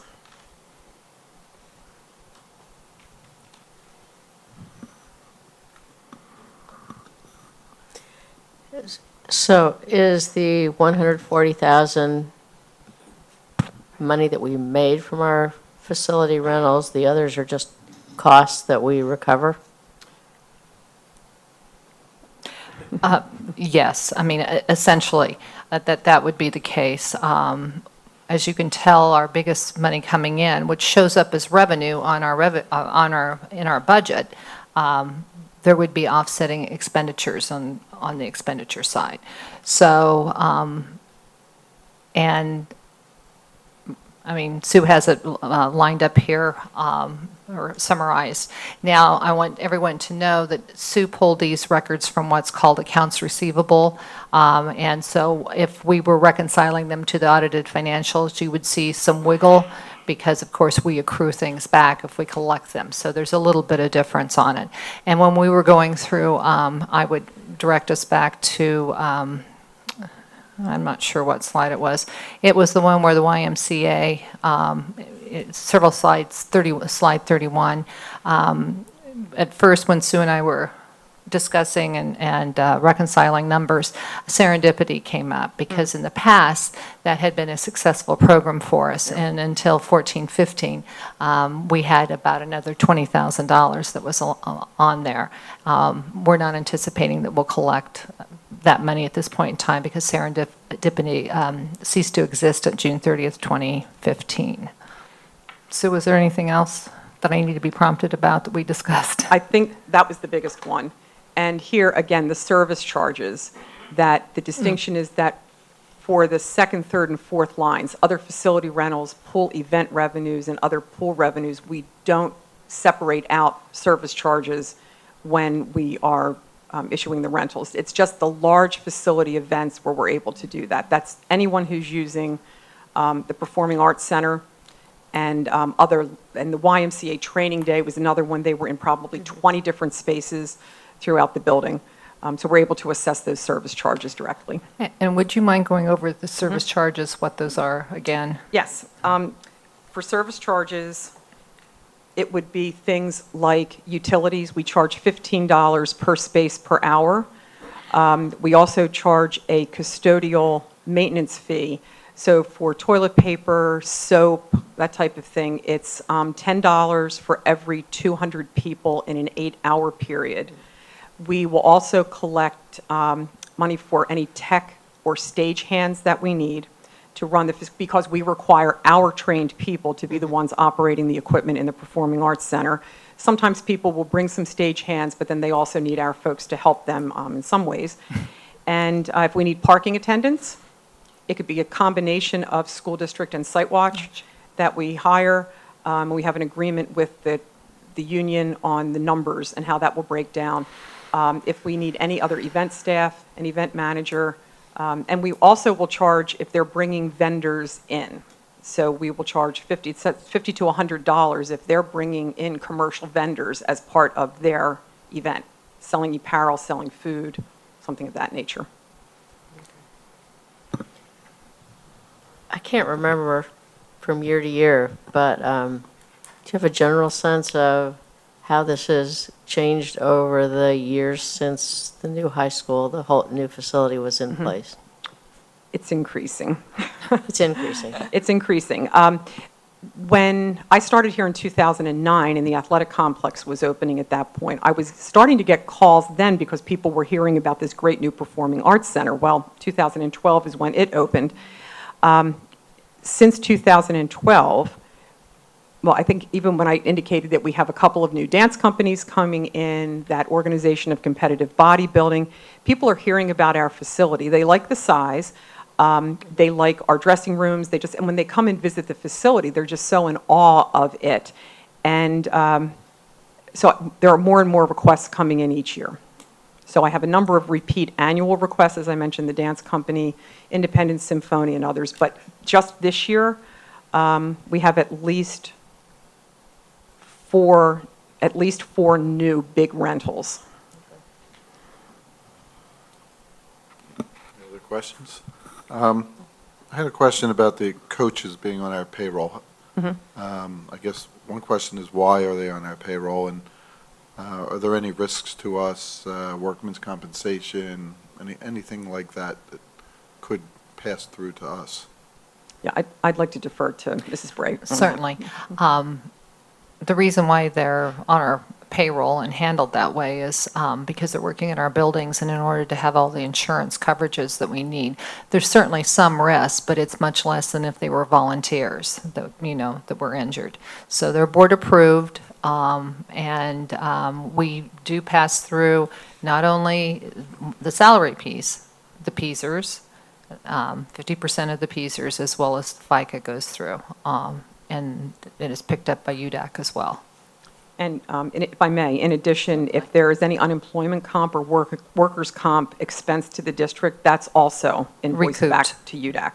After it occurs. We don't, we do not bill that in as a percentage. It's the actual amount, isn't it? Correct. So we try to make the district as whole as possible, if you will. Okay. And they've been good partners. And my recollection is about a year into it, it was about $100,000 in revenue, I think. From UDAC? No.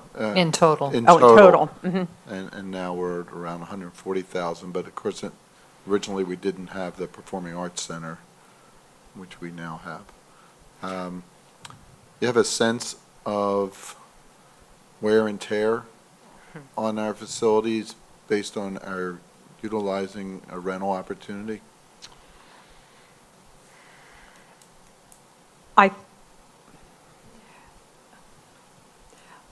I look at 1,500 students in this building every day for 8 hours, and the wear and tear there, I don't know that it is the outside user groups that are putting undue wear and tear on the facilities. I think that we have custodians assigned to them. We have event managers in a number of cases. We're watching, we're making sure that they are following our rules and regulations, and I believe that most of our large events are. The wear and tear, and I think that it's an ongoing issue in all of our schools, is the youth sports organizations with parents who maybe are not watching siblings as they run through the building. So some of the unattended younger ones maybe getting into a little bit of mischief and getting into facilities or getting into rooms where they don't have permits to be. Our custodians do their best to ask them to please leave. Any of our supervisors who were there also try and maintain that. I think, but if I could also mention, so just on the, if you're talking rugs and tables and that type of thing, if I could just mention that in a place like the Performing Arts Center, that with additional use, we also have to replace light bulbs and that type of thing. So we need to be, we are attentive to that, but we need to be on a maintenance routine and have enough inventory there for, to replace the bulbs. Do you hear of any shortcomings concerning the facilities that we offer, like bathroom facilities and in the Performing Arts Center, something on that order? Is there anything that you hear that somebody says, well, overall it looks nice, but we can't use this facility because? I think that I hear that because of the number of seats. Some promoters are looking for 1,000 or 1,500 seats, so our 790 would not be enough for them, and they don't want to necessarily go to a second show of something. I would say that that's the only issue with not coming here. That, and I guess the amount of time that, I mean, we are a school first, so we need to be available for our own activities, and promoters want to come in at times where we're also heavily scheduled. So that sometimes eliminates their ability to come in. Beyond that, I mean, there's some design things that if we had it to do again, what would you do differently? I think we have a couple of things, but for the most part, it's a beautiful facility. It's wonderful. And I'll give each of you credit for that lovely cafeteria with its high ceilings and big open space, because that has become a highly sought after rental location. So, thank you. Take the credit. I think I picked the floor, come to think of it. But, any other questions? If we're done with the committee, I actually have a couple of comments, if I could. I do worry about the pool, because it is used so heavily. You know, the chemicals and the HVAC and electrical cost and those type of things that to support the use. But the pool was designed for that type of community use. So, but we are starting to see some of the valves in the pool, the heater and those type of things starting to show the wear and tear. And we've had to replace 1 or 2 of the diving boards. Up to. 2. The 2 1-meters. And 1-meter diving boards are not inexpensive. What was it, about $4,000? About that, mhm. Yeah, $4,000 to replace. So there are some expensive components in that particular area. The other thing that I want to bring before the Finance Committee is that we've had an hourly rate to charge for custodian, just kind of an all-in number. And with the settlement of the contract last year, I need to be working with leadership of the community groups, particularly UDJA, but not limited to UDJA, so that we can reset that amount and be recovering more custodial fees. So those are the 2 points. Mr. Sirota? In terms of the wear and tear on the pool and everything else, presumably the rental fees take that into account, right? I mean, isn't that part of what the rental fee is designed to to cover. We do, but I think in a perfect world or an accounting world, you would probably take so much of all the rental fee and put it aside so that, you know, you would Oh, be on the way, yeah, right, accumulating you'd set a it little aside bit for like that. depreciation, and so that you would have Yeah. money to replace those diving boards or the valves. But that's not, I mean, we're a school district first, so we're not doing that. But yes, we attempt to include some of those costs. Thanks. One thing that Sue didn't mention, and I'm sorry for jumping back in, she did extensive research when we were, and we did go over that in August, but just to remind everybody to compare us to other school districts in Montgomery County, Well, and some in Bucks. so that we aren't necessarily the least expensive place to have an event, but not the most expensive either. We're not. I think some people set their rates so high to dissuade people from coming, and I never felt that that's what Upper Dublin wanted. In fact, when I came on board, it was, we want the community to come in and use the facility. So Mrs. Bray is correct, and it's every 2 or 3 years I'll take a look at those same schools, and they post their information just like we do, and want to make sure that we're staying in step with them. This committee could make a recommendation to the board for money to be set aside as a separate fund like we do with capital or otherwise, that the net revenue from facilities could be in a separate place and set aside for replacements and things of that sort. We could do that, certainly, and it could go into capital reserve, and we could have a conversation about how to try to determine a reasonable amount. Certainly, we are doing that for Spark Fields, which we don't own, but there's been money set aside for when the turf, rug, whatever needs to be replaced there, that we have the money, our share, along with the township, to do that. So we could look at, I probably would suggest that we look at facilities cost and try to group them, like by the Performing Arts Center and the pool. But that would be, take a little bit of time to come up with. Okay. Where in the, what accounting code, where is it, where does this money show up in our budget? I know where I deposit it. Is that where it would show up? Is it under community use or facilities or? It's actually under revenue codes like 6910. It says rental, and what the board usually sees is a rolled up, you know, a combination of multiple accounts, because 6910 would be rental, 6910.1 is facility rental staff, 6910.2. And then there also is the pool rental, which is 6980. And again, there are subclasses that roll up into the amount that we look at. And do we have to look at it like some other things where the income, the offsetting income is in a totally different place? On the other side of the budget? That's exactly right. All right. Okay. And sometimes that's more difficult to ferret out. Okay. Thanks. Whereas what is easier and why we went to looking at accounts receivable is the amount that the groups Yeah. are invoiced for Okay. the various categories. If we were trying to go in to run a report in payroll based on the account codes, it would be very difficult, Okay. if not impossible. We'd have to go back and look at the underlying timesheets. Okay. All right, thanks. Dr. Levinowitz. Thank you.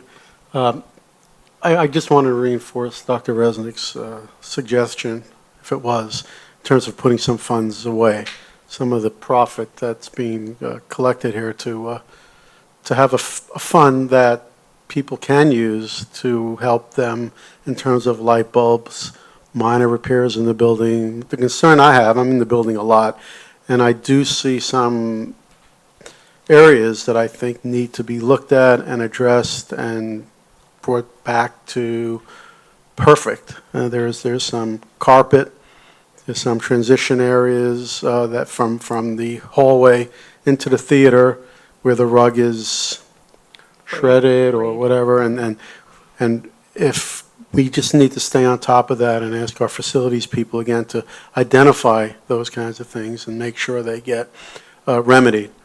And perhaps this could be one source of revenue to help do those minor repairs. Your suggestion seems to be that the reason that those aren't done is because of money.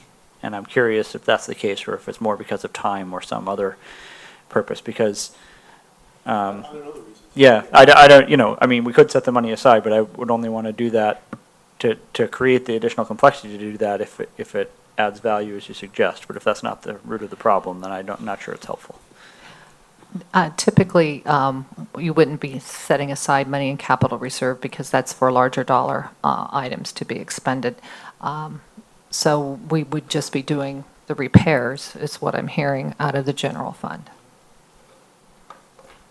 We could still set money aside, presumably in some sort of vehicle, even if it's not a fund in the capital reserve nature.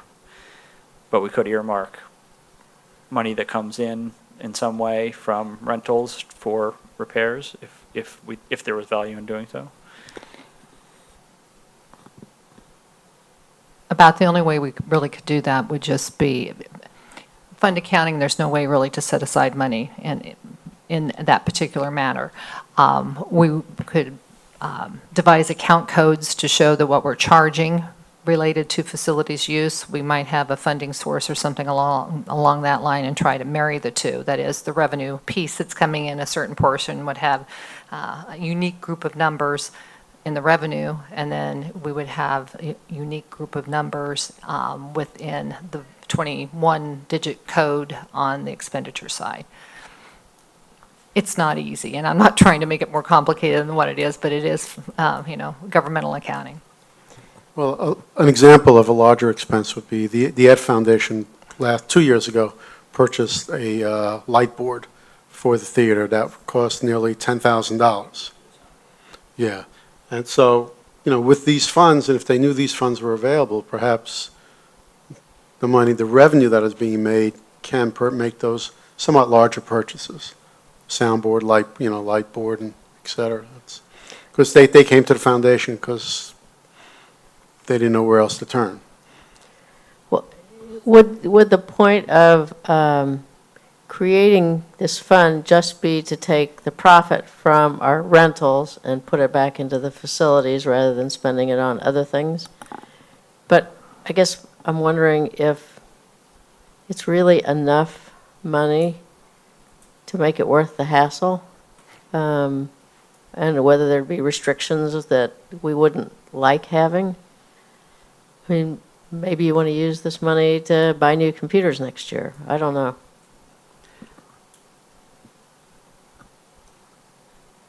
I'm curious, Dr. Levinowitz, who petitioned the Ed Foundation to fund that? Do you recall? That would be David Toll and Chris Horn involved in I that? believe so. With the specs? Thank you. I think it was that one board had to be carried over to the black box, so now we have two boards that can be operated separately. So you can program the lighting for a show. So we had to move one board from the black box, and once we couldn't. So we just now have two. I guess my question was, why was it not submitted as a budgetary item? Just trying to understand the scenario. I think it was 2 or 3 years ago when our finances were, I guess, in a worse condition than they are now. And I'm not sure what would happen now with a request like that. I think it's just like what would happen now is we'd have to prioritize and decide,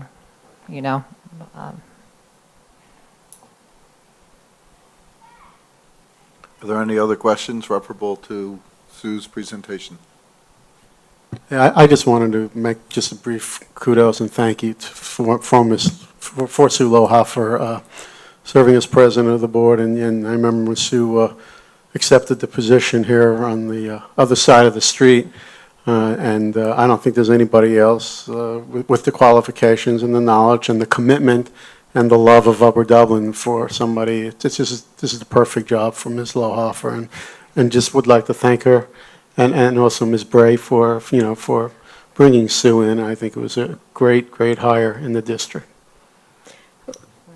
Just to echo that, I mean, I always have the feeling that if someone asks Sue, you know, to do an analysis, you can count on it being thorough and accurate. I'll be back next month. Very thorough. It's an illness.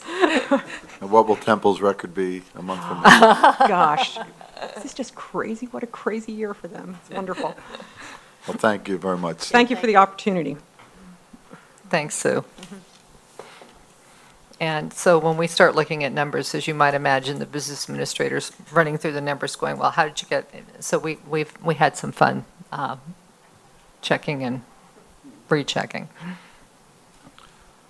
Well, do we have any announcements or communications? We do not this evening. How about minutes? Ms. Evans will be working on the minutes, and I believe she, I do have them in paper copies if you want them, but I did send them. Yes, Yeah. thank you. Google Docs. So check them and let me know if there's any. and they will be up for approval on November the 9th. Very good. So we have finance report and recommendations. Number one, discussion of the amount to be recommended for the medical rate stabilization fund. A motion for approval anticipated November 9th. You may recall back on June 1st, for the first time, there was a motion that evening to establish a rate stabilization fund, and the board approved it. But the rate stabilization fund the amount was contingent upon the audited financial statements.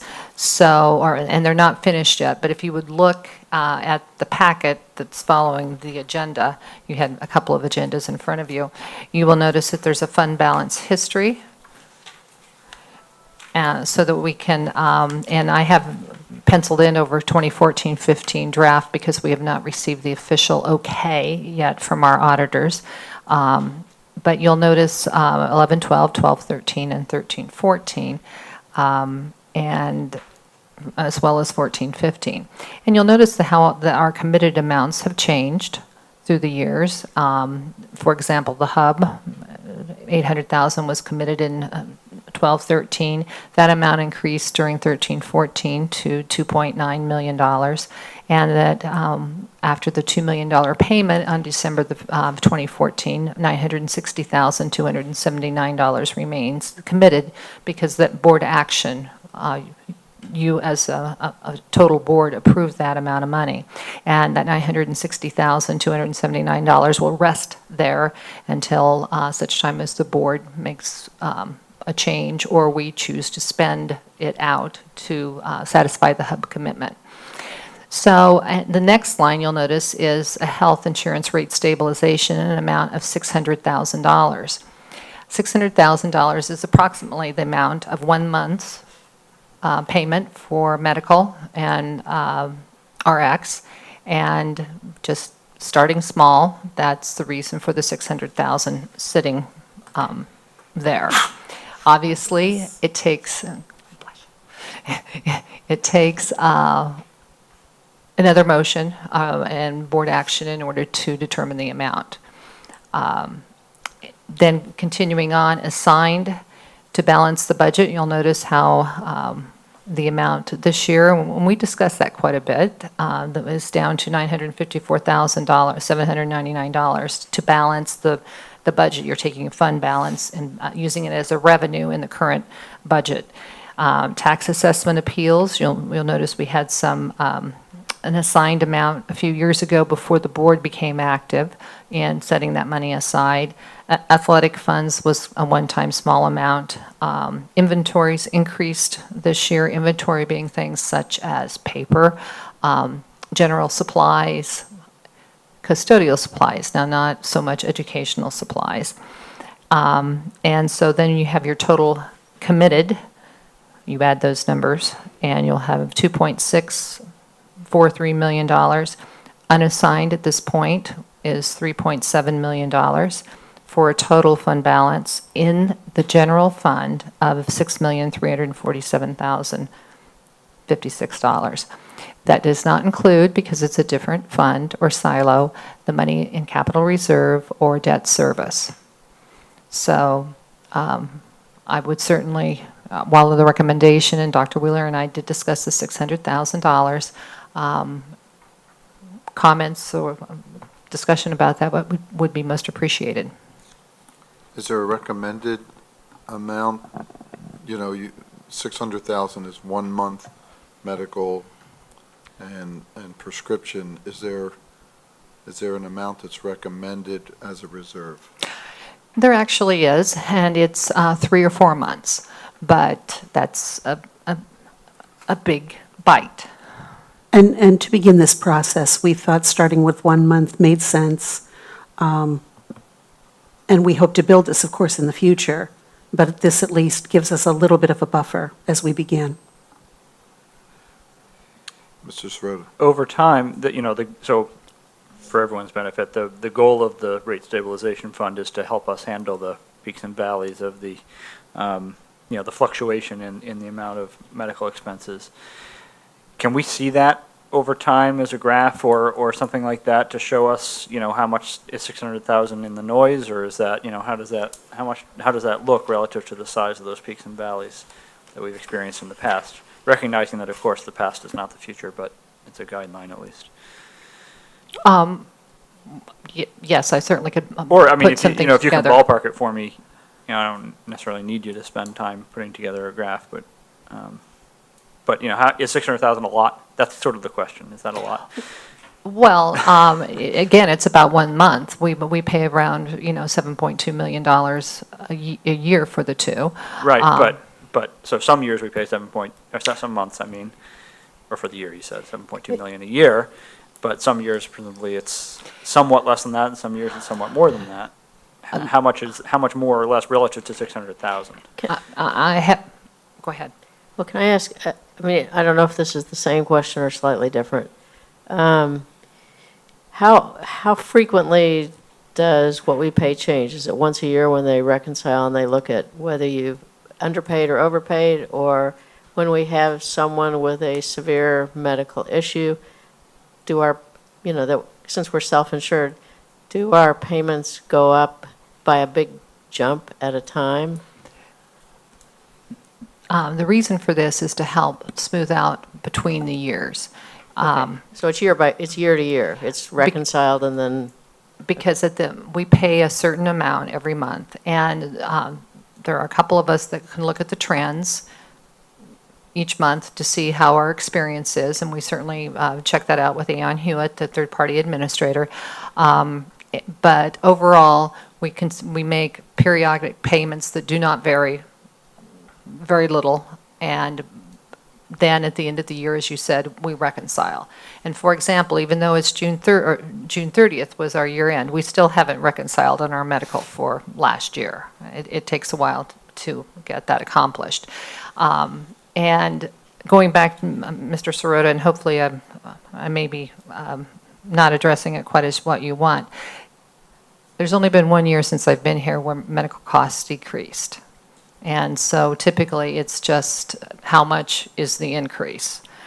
And so the graph would be, and I don't know if you remember when Gallagher, our consultants, came, it was a graph up, and then we had kind of that check mark down.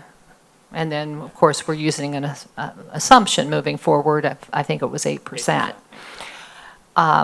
So maybe I'll take a little bit of a bird walk since we're talking about health insurance and drop down to under 7 and item C. What's happening within the healthcare consortium is they're looking at rates and trying to determine and perhaps change a funding formula as more and more, as there becomes fewer policies available and plans within within the consortium.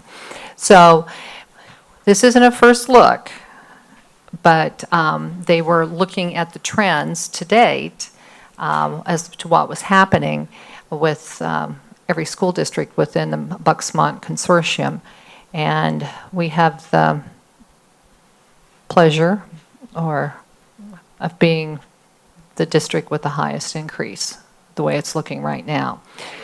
And right now, it's not a first look again, but they're trending our increase for next year at 14%, which doesn't shock me because you've heard me mention publicly a few times that was $903,000 that we had the oops and the billing. And although they said it had been baked in or blended in somehow within the increase, I was suspicious at the time, and it looks as if my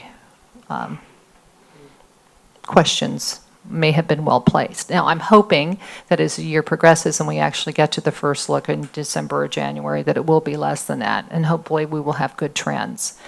One other piece I want to add before it slips my mind, because I did not write it on my notes to cover, we also now have insurance that we pay a maximum amount. It's $200,000, and we're reinsured for amounts above that. So that certainly helps our, payout, because we can go to the third party then for claims that are much higher than $200,000. But right now, we don't have any of those claims either. And the difference between that 14% and 8% in dollars is roughly? Well, 14% of 600,000, I haven't done the calculation yet. Okay. But it's going to be substantial. But again, it's not really an official first look. That percentage sounds familiar. We had a significant decrease a number of years ago. 15.7. Right, 15.7. Then we had a small increase last year? No, the 15.7 Is is this current year? right, So now we're going back going up. back up. So now it's 14%, which makes it very difficult to long-range plan the medical. And the prescription, I'm sure, is also probably, Well, this 14% now is more of a blended rate. Right. Since we have both our medical and our RX within the same consortium. right. But But- probably prescription's going up more than medical? I is what we're haven't, seeing? I have not launched into that. In fact, I don't even know if that much information is available yet to start doing the research. We'll be sending it on to Gallagher to have them start to. You said we were paying approximately a little over 7 million total last year for medical? No, not last year. That would be this year. This year, 7 mil. Medical and RX. And RX, so just 14% of the 7 million. Yeah. Right, I think that's what you would look at. Okay, thank you. So back to your original question, the 1 month, I don't think we'd have enough room in our budget to go much higher than that in a year. So I would support that. I mean, the way it looks now, we could be using this next year instead of adding to it. I mean, hopefully things change and we can add to it so that it goes up to a larger amount. And we may not be able to add 600,000 next year, but if we could, 300,000, 200,000, it's good. Again, this rate stabilization fund does stay within fund balance, so it contributes to our overall total. And it could be, if necessary at some point, used for other expenditures, but that will take board action to reverse that. With our bond refunding, I would just like to put a plug in that the debt service fund, and I think the board approving this before we need to have the conversation with Moody's or with Standard & Poor's, it will be good, a positive. I would agree that for several reasons, it seems prudent for the board to move in this direction, protecting ourselves. I just want to make a comment, too, with the unassigned fund balance. We've been doing, as you indicated, we're doing much better when you're comparing the 4 years. And the 3.7, I think, is approximately 4%, maybe a little bit more than 4%. I just said 90 million. So I think it's 4.11%, which is still a little low than they recommend, I thought, approximately 6% of fund balance 5 to 8. Thank you. Yes. That's what I said 6. Yeah. 5 to 8. So we're getting better, but we still have to continue to build that unassigned, and at the same time, make investments in those other pockets of money that we've created, the debt service fund, capital reserve, and then the health rate, stabilization fund. But we are doing better compared to when we had a fund balance of $260,000 back in 11-12. Well, that seems like a good lead into the refunding of the general obligation bonds parameters resolution. Motion for approval expected November 9th. Yes, I do not have the legalese and all the documents that will be coming from our bond counsel yet, but I just wanted to remind everyone that we will be asking for action. And I actually have a telephone conference tomorrow afternoon with Mr. George Magnana from Saw Ewing to start putting everything in place and discussing the savings with him and what strategies that we can use this year, or have the savings be pushed or spread over a little more time. So that will be helpful for me, and I'll certainly relay the information to the board. And I also did speak briefly with Jamie Doyle today from PFM also about this. Rates remain low. Yes. 10 years, 2.028. That's the reason why I did want to chat with her, just to make sure that we weren't moving negatively off the $1 million mark, and we are not. Are there any questions from members on number 2? So we had discussed last month, I think it was, about the nature of when we should take the money and what we could spend it on, and how much we would save over the long term with various different strategies. So will we have options to discuss on the 9th about that, since we're not ready to do it tonight? Or what do you expect for that discussion?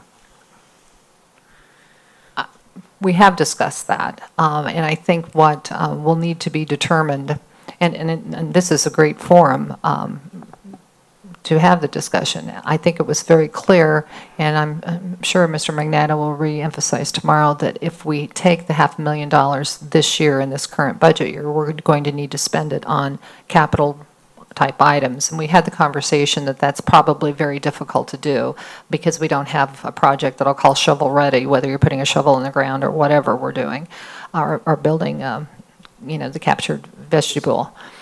Buses is the question. And because we are working on specifications in concert with our joint services agreement with Springfield, I'm going to ask him if that's permissible. But buses truly don't have a useful life of 20 years. But he may say, well, with 12, that might be all right. So that's exactly where I'm heading. However, if he, and Mr. Magnata is conservative, I'm fine with that. I don't like to talk to the IRS about borrowing money. So if he is not comfortable with that, then we probably will push the savings to the next year.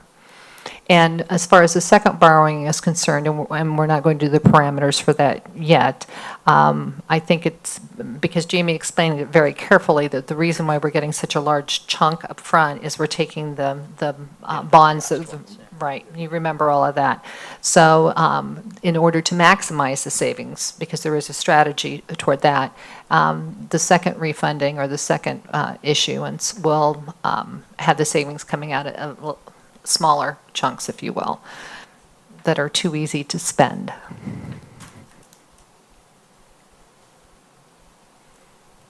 If there are no other questions on the general obligation bonds, we'll look forward to that motion. Number 3, stipulations to settle 3 assessment appeals. Again, motions for approval on November 9th.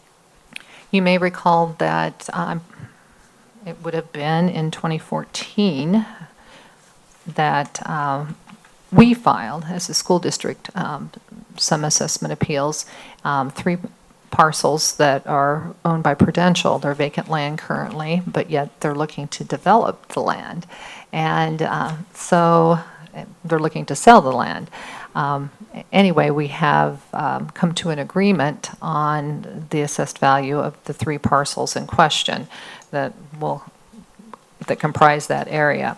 And the estimated one-time funds coming in the door, and it's an estimate, is about $160,000.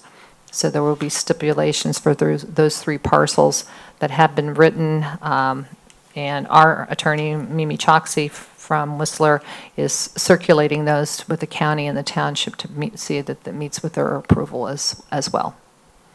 I mean, those are the ones that Keystone initiated, or we initiated? Those are appeals that we initiated We initiated these in concert with Keystone. with Keystone. Well, That you is correct. Just save the money for when some of the other assessments that were started by the owners settle. And we can certainly do that, or the money could be moved into capital reserve, or, something, debt service, or something else along that line. But we will get to the point you're making, Dr. Levinowitz, a little bit later. So any other questions or any comments on the good news? Go on to number 4 then. Contract with Pro Buyers for an RFP for copier and printer services after May 1st, 2016. I hope to have a draft copy of the proposal tonight from Pro Buyers. You may recall 6 years ago, we had contracts with 3 different copying companies, and many issues. We had Pro Buyers come through and talk with our principals and administrators and look at copying and having a more controlled situation, as well as having an individual to service our copiers within the district and give us better attention so that we had less downtime. And that the RFP has served us very well over the last 5 years. The cost was approximately, let me see, I know it was a fee of $13,750. And I've talked with the gentleman from Pro Buyers, Jeffrey Smith is his name, and he indicated that the cost would probably be about the same for them to come back and again, look at what we're doing. One of the key points I think that we all need to keep in mind is that we have a director of technology, and we've gone to Chromebooks. So Phil has graciously agreed to be very involved in this, and will be again visiting the principals and trying to continue to reduce copying costs. And we would have an outside consultant come in. He would write the specifications, we would open the bids, and he would help us determine which firm would be the most advantageous. The last 5 years we've had Frazier. Do we get a per copy rate? Is that how it's negotiated, or not? We actually have a per copy or impression, because sometimes it's scanning is also part of it. That's when we first went to being able to scan and email. And I don't know all the details. I'll be certainly happy to share the RFP, but it's just we're trying to get started. I had hoped to have the document in my hand tonight so that I could share it with you, but that will be available before, obviously, the November 9th meeting. And our current contract is up on April 30th, if I remember correctly. So we want to get this moving. Any questions on this? If I remember correctly, when Phil was presenting technology proposal and costs, he had an estimate as to what we thought we would save in copier fees. I don't know, the number 150,000 sticks in my mind. I don't know if that's what it was. I mean, do you have an estimate like that from, and is it from him? How do we get that estimate anyway? Well, that's one of the reasons to have Pro Buyers come in, is because they have experience with other one-to-one initiatives, and they should be able to help us come up with a realistic number. I wasn't thinking it was I'm not sure that's right. But I know it was a substantial savings. And part of it's changing the culture. So I don't want to just have us come up with something on our own without having somebody who has some experience. Yeah, whatever that number was a very coarse estimate. It was a simple, straight percentage of existing costs or something like that. And yeah, I think a more in-depth analysis will get us a much better number anyway. I thought it was interesting, share, after we went through this with ProBuyers and had Fraser, and we really did cut down on the number of copies, even though we still spend a lot of money. But we cut down on the number of copies enough that Fraser actually emailed me asking if we'd consider paying more because we weren't using as many copies as we thought we would. And I, of course, asked them if they would let us pay less if the shoe were on the other foot. So that was well worth our while last time. Any other questions on the copier issue? Then number 5, 2015-2016 contract with the Villa. This is more of an announcement. Dr. Wheeler, do you want to talk about the... Because of the illness of the gentleman who is the principal at the Villa, we have had difficulty scheduling a meeting with them. As recently as today, Mrs. Clegg attempted to set something up for next week for Monday or Tuesday. So I'm not sure, but we're, again, having difficulty sitting down with them. They've indicated they have some things they'd like to add. We have some things that we would like to add. We just have not had the opportunity to have that conversation yet.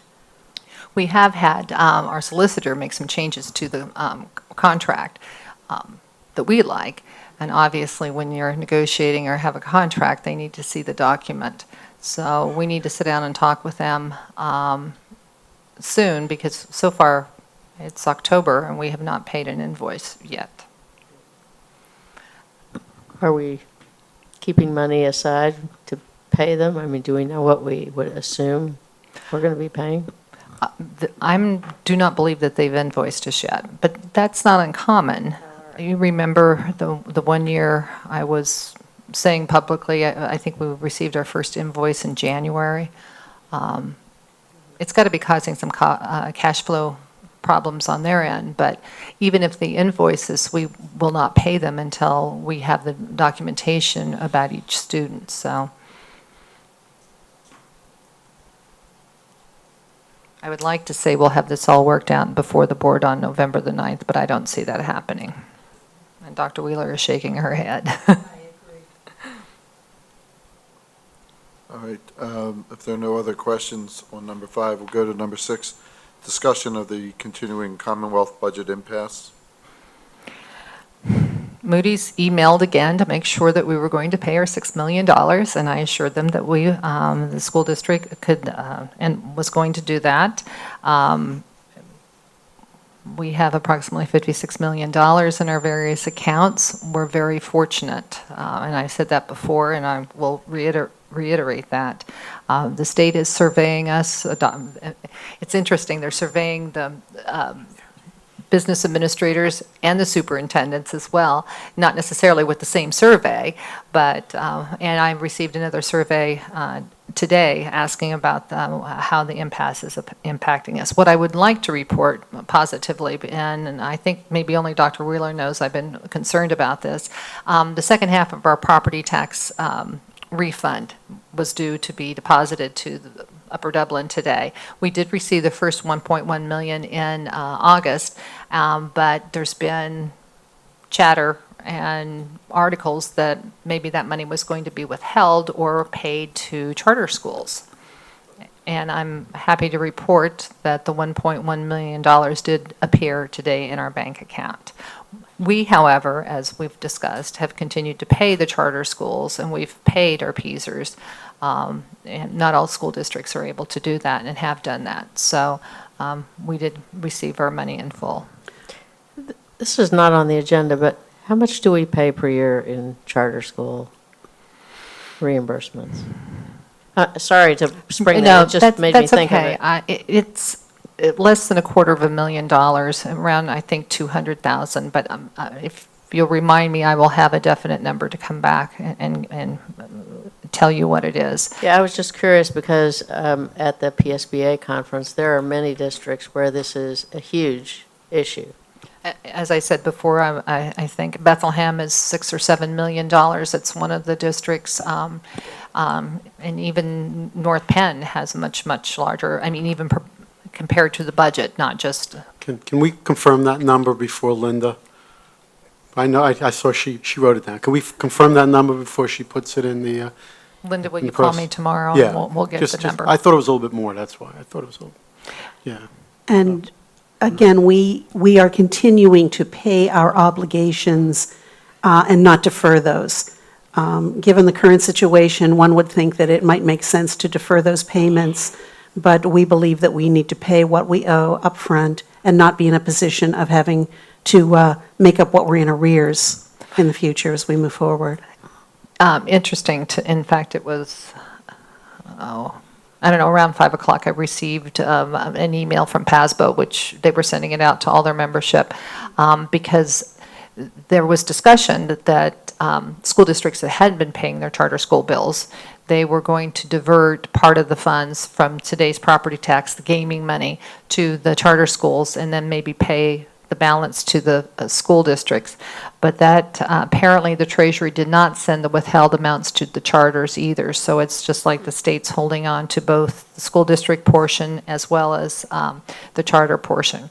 So the Treasury did not pay school districts or the charters for the withheld funds. Wait, we did not get the gaming money, or we did? We did. We did. Okay, we did. But a lot of if you were a school district and you were withholding payment to charter schools, you did not receive the money, and it doesn't look like the charter schools received their payment either.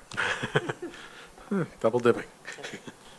I have one more question about the state of the state affairs.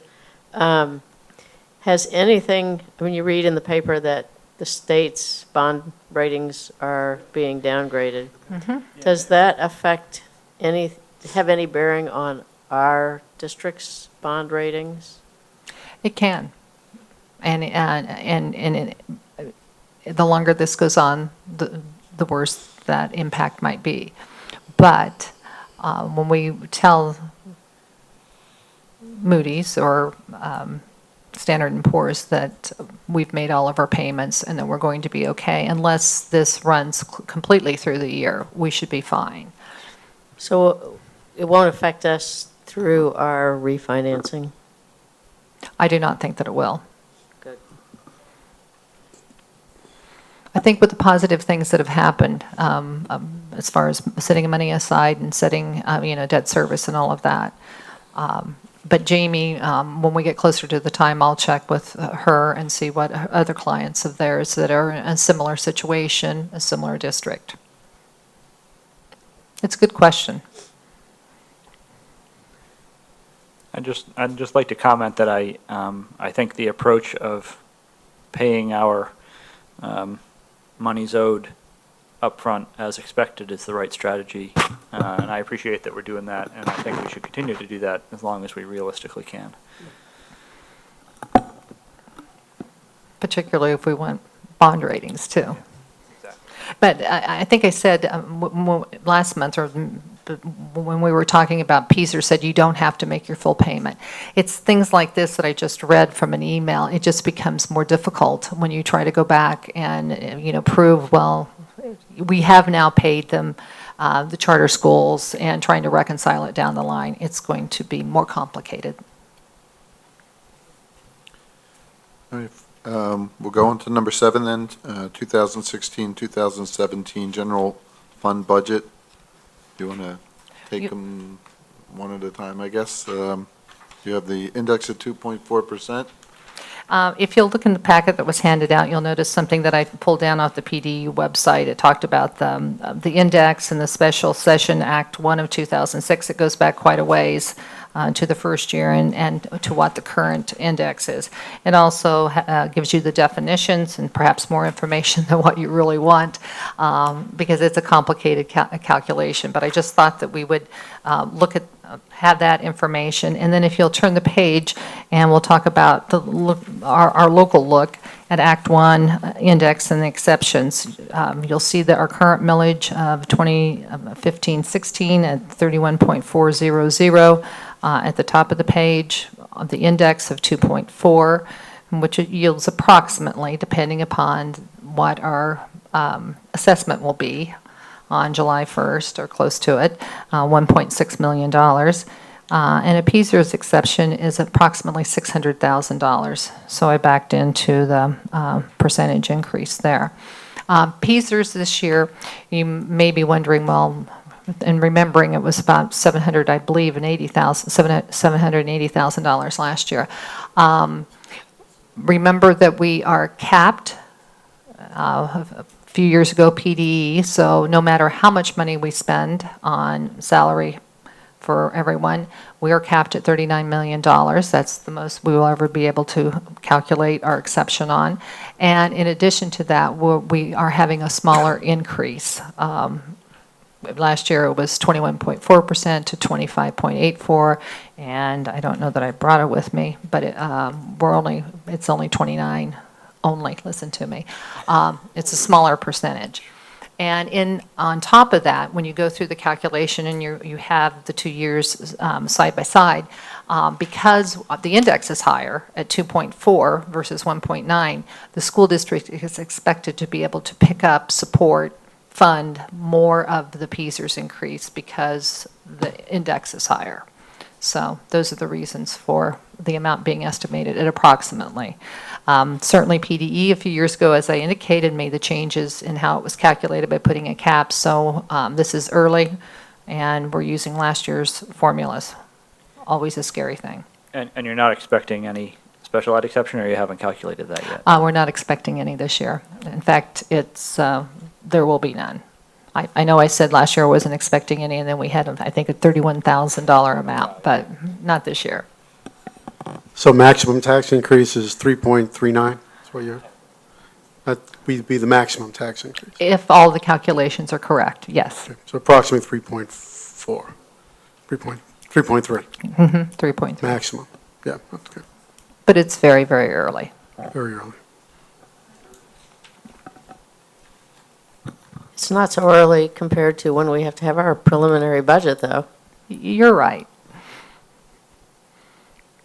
So we have already discussed the health care, unless there needs to be any additional comments. So the last page is something that we really haven't focused on before. This is something that has been maintained, certainly in the business office, is looking back at what our assessed value is on July 1st.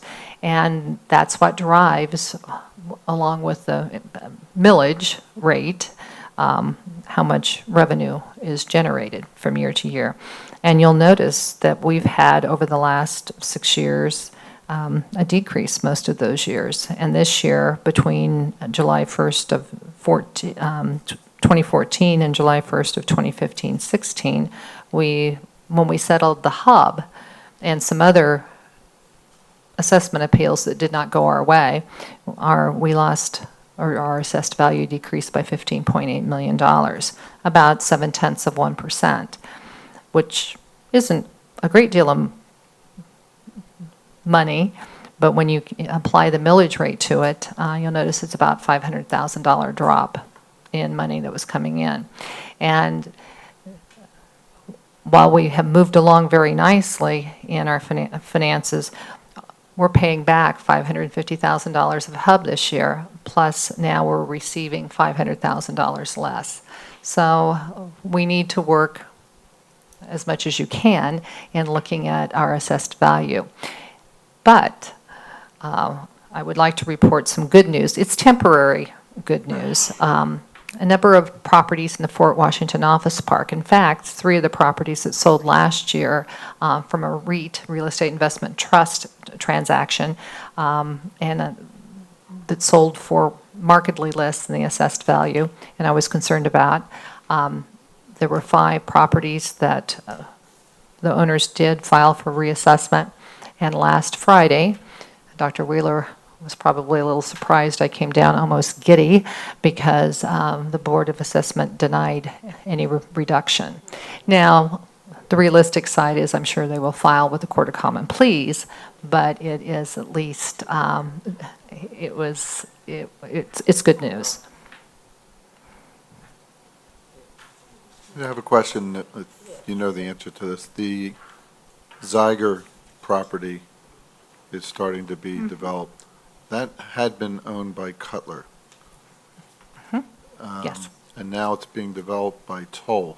Yes. Is Toll the owner, and was there a Transfer? real estate transfer? Yes, there was, and Toll is the owner.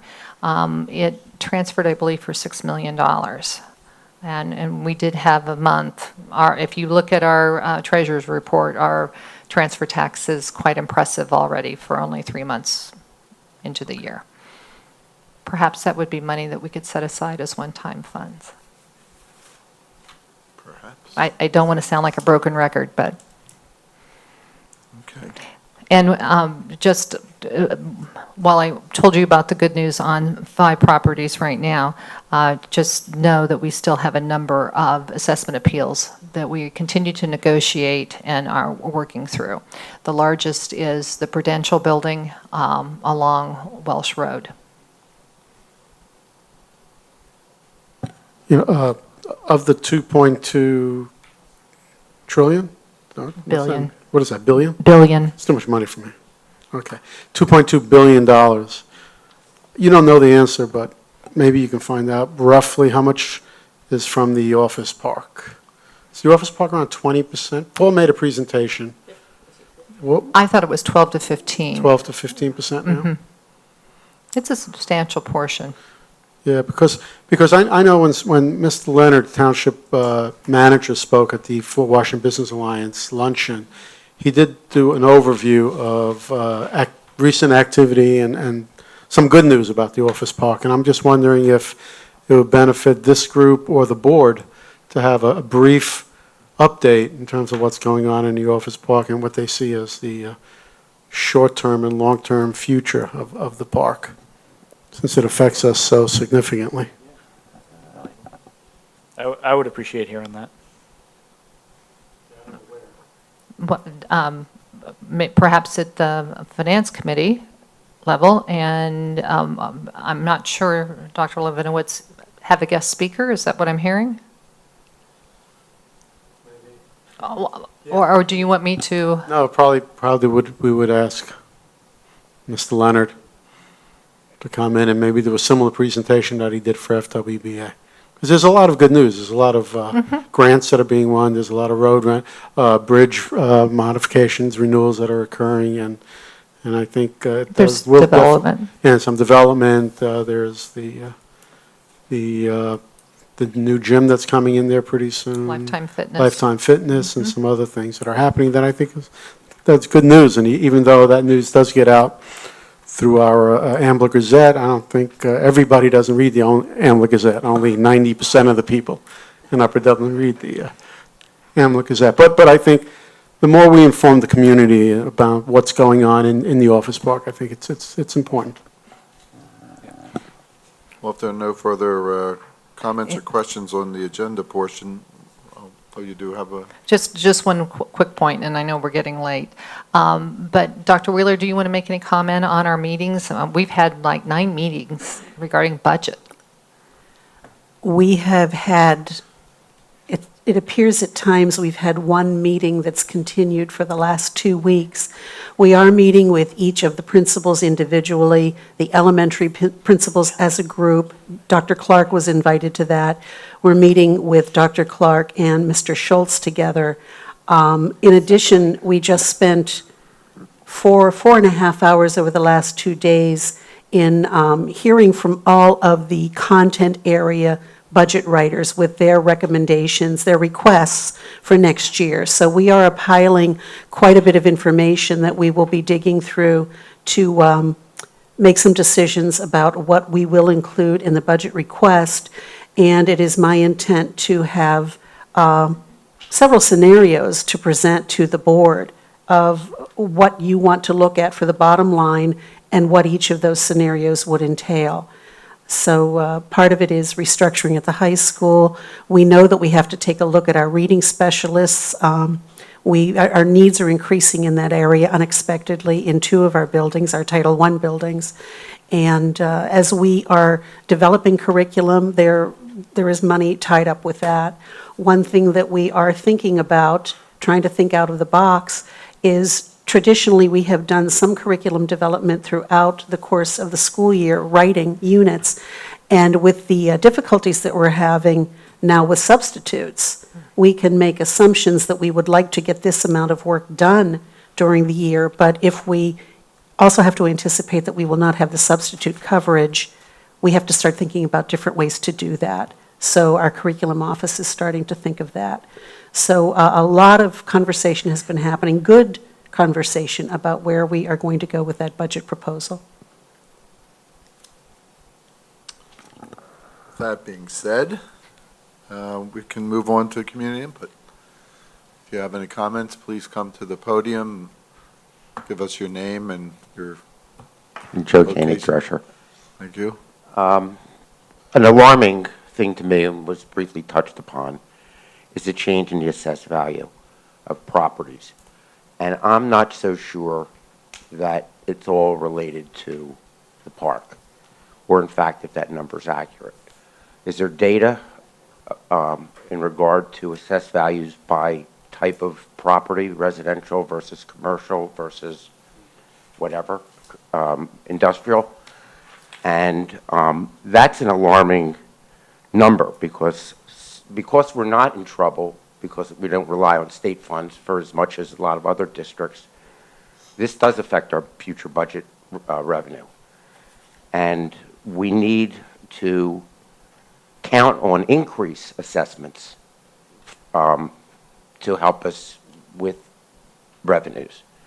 So I would like to know, ultimately, the almost $16 million in change in assessed values, where is that coming from? I don't believe, just off my top of my head, that it's only from the industrial park losses. There has to be something else. And if it is residential property selling for less, then one might conclude that the increase in taxes over the years has caused the value of the homes to drop. So that's just a speculation without the data. So the other thing is, unfortunately, I'm on Social Security. Unfortunately, I lived long enough to collect it. But our government tells us that there is no inflation because I'm not getting an increase this year. Okay? So you should keep that in mind, that there is no inflation. Okay? Because I'm certainly not getting any increase in my income from the government. So, thank you. Thank you. Are there any other comments from the community?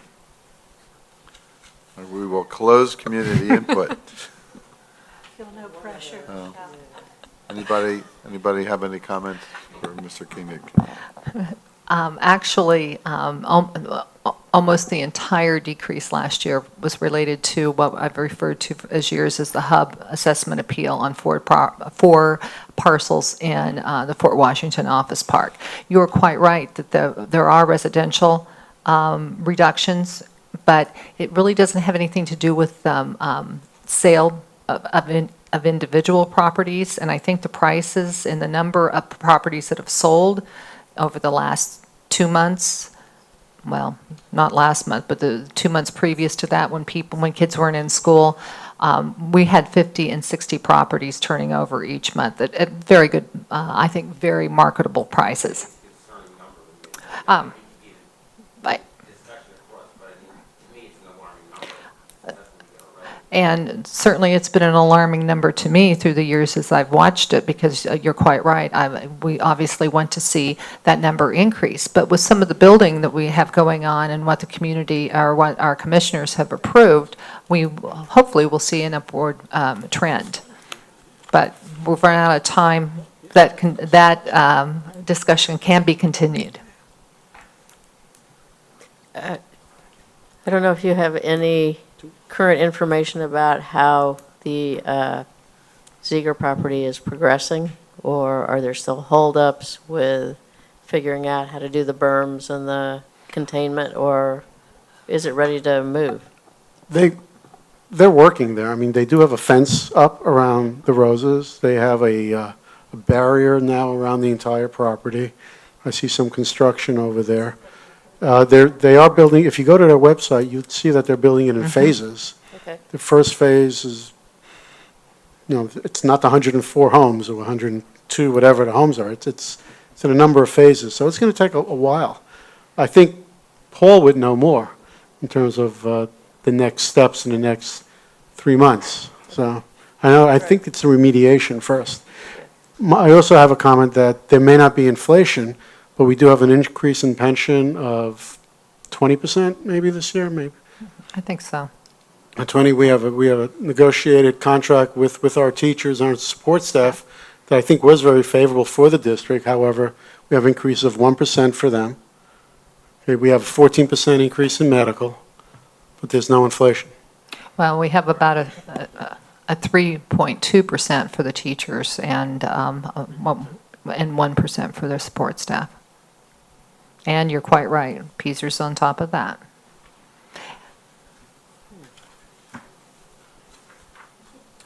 All right, well, I guess we can conclude this meeting and call for adjournment until next month. Our next Finance Committee meeting is Thursday, November 19th at 6 p.m. In the Cardinal Room here at the high school. Thank you. Thank you.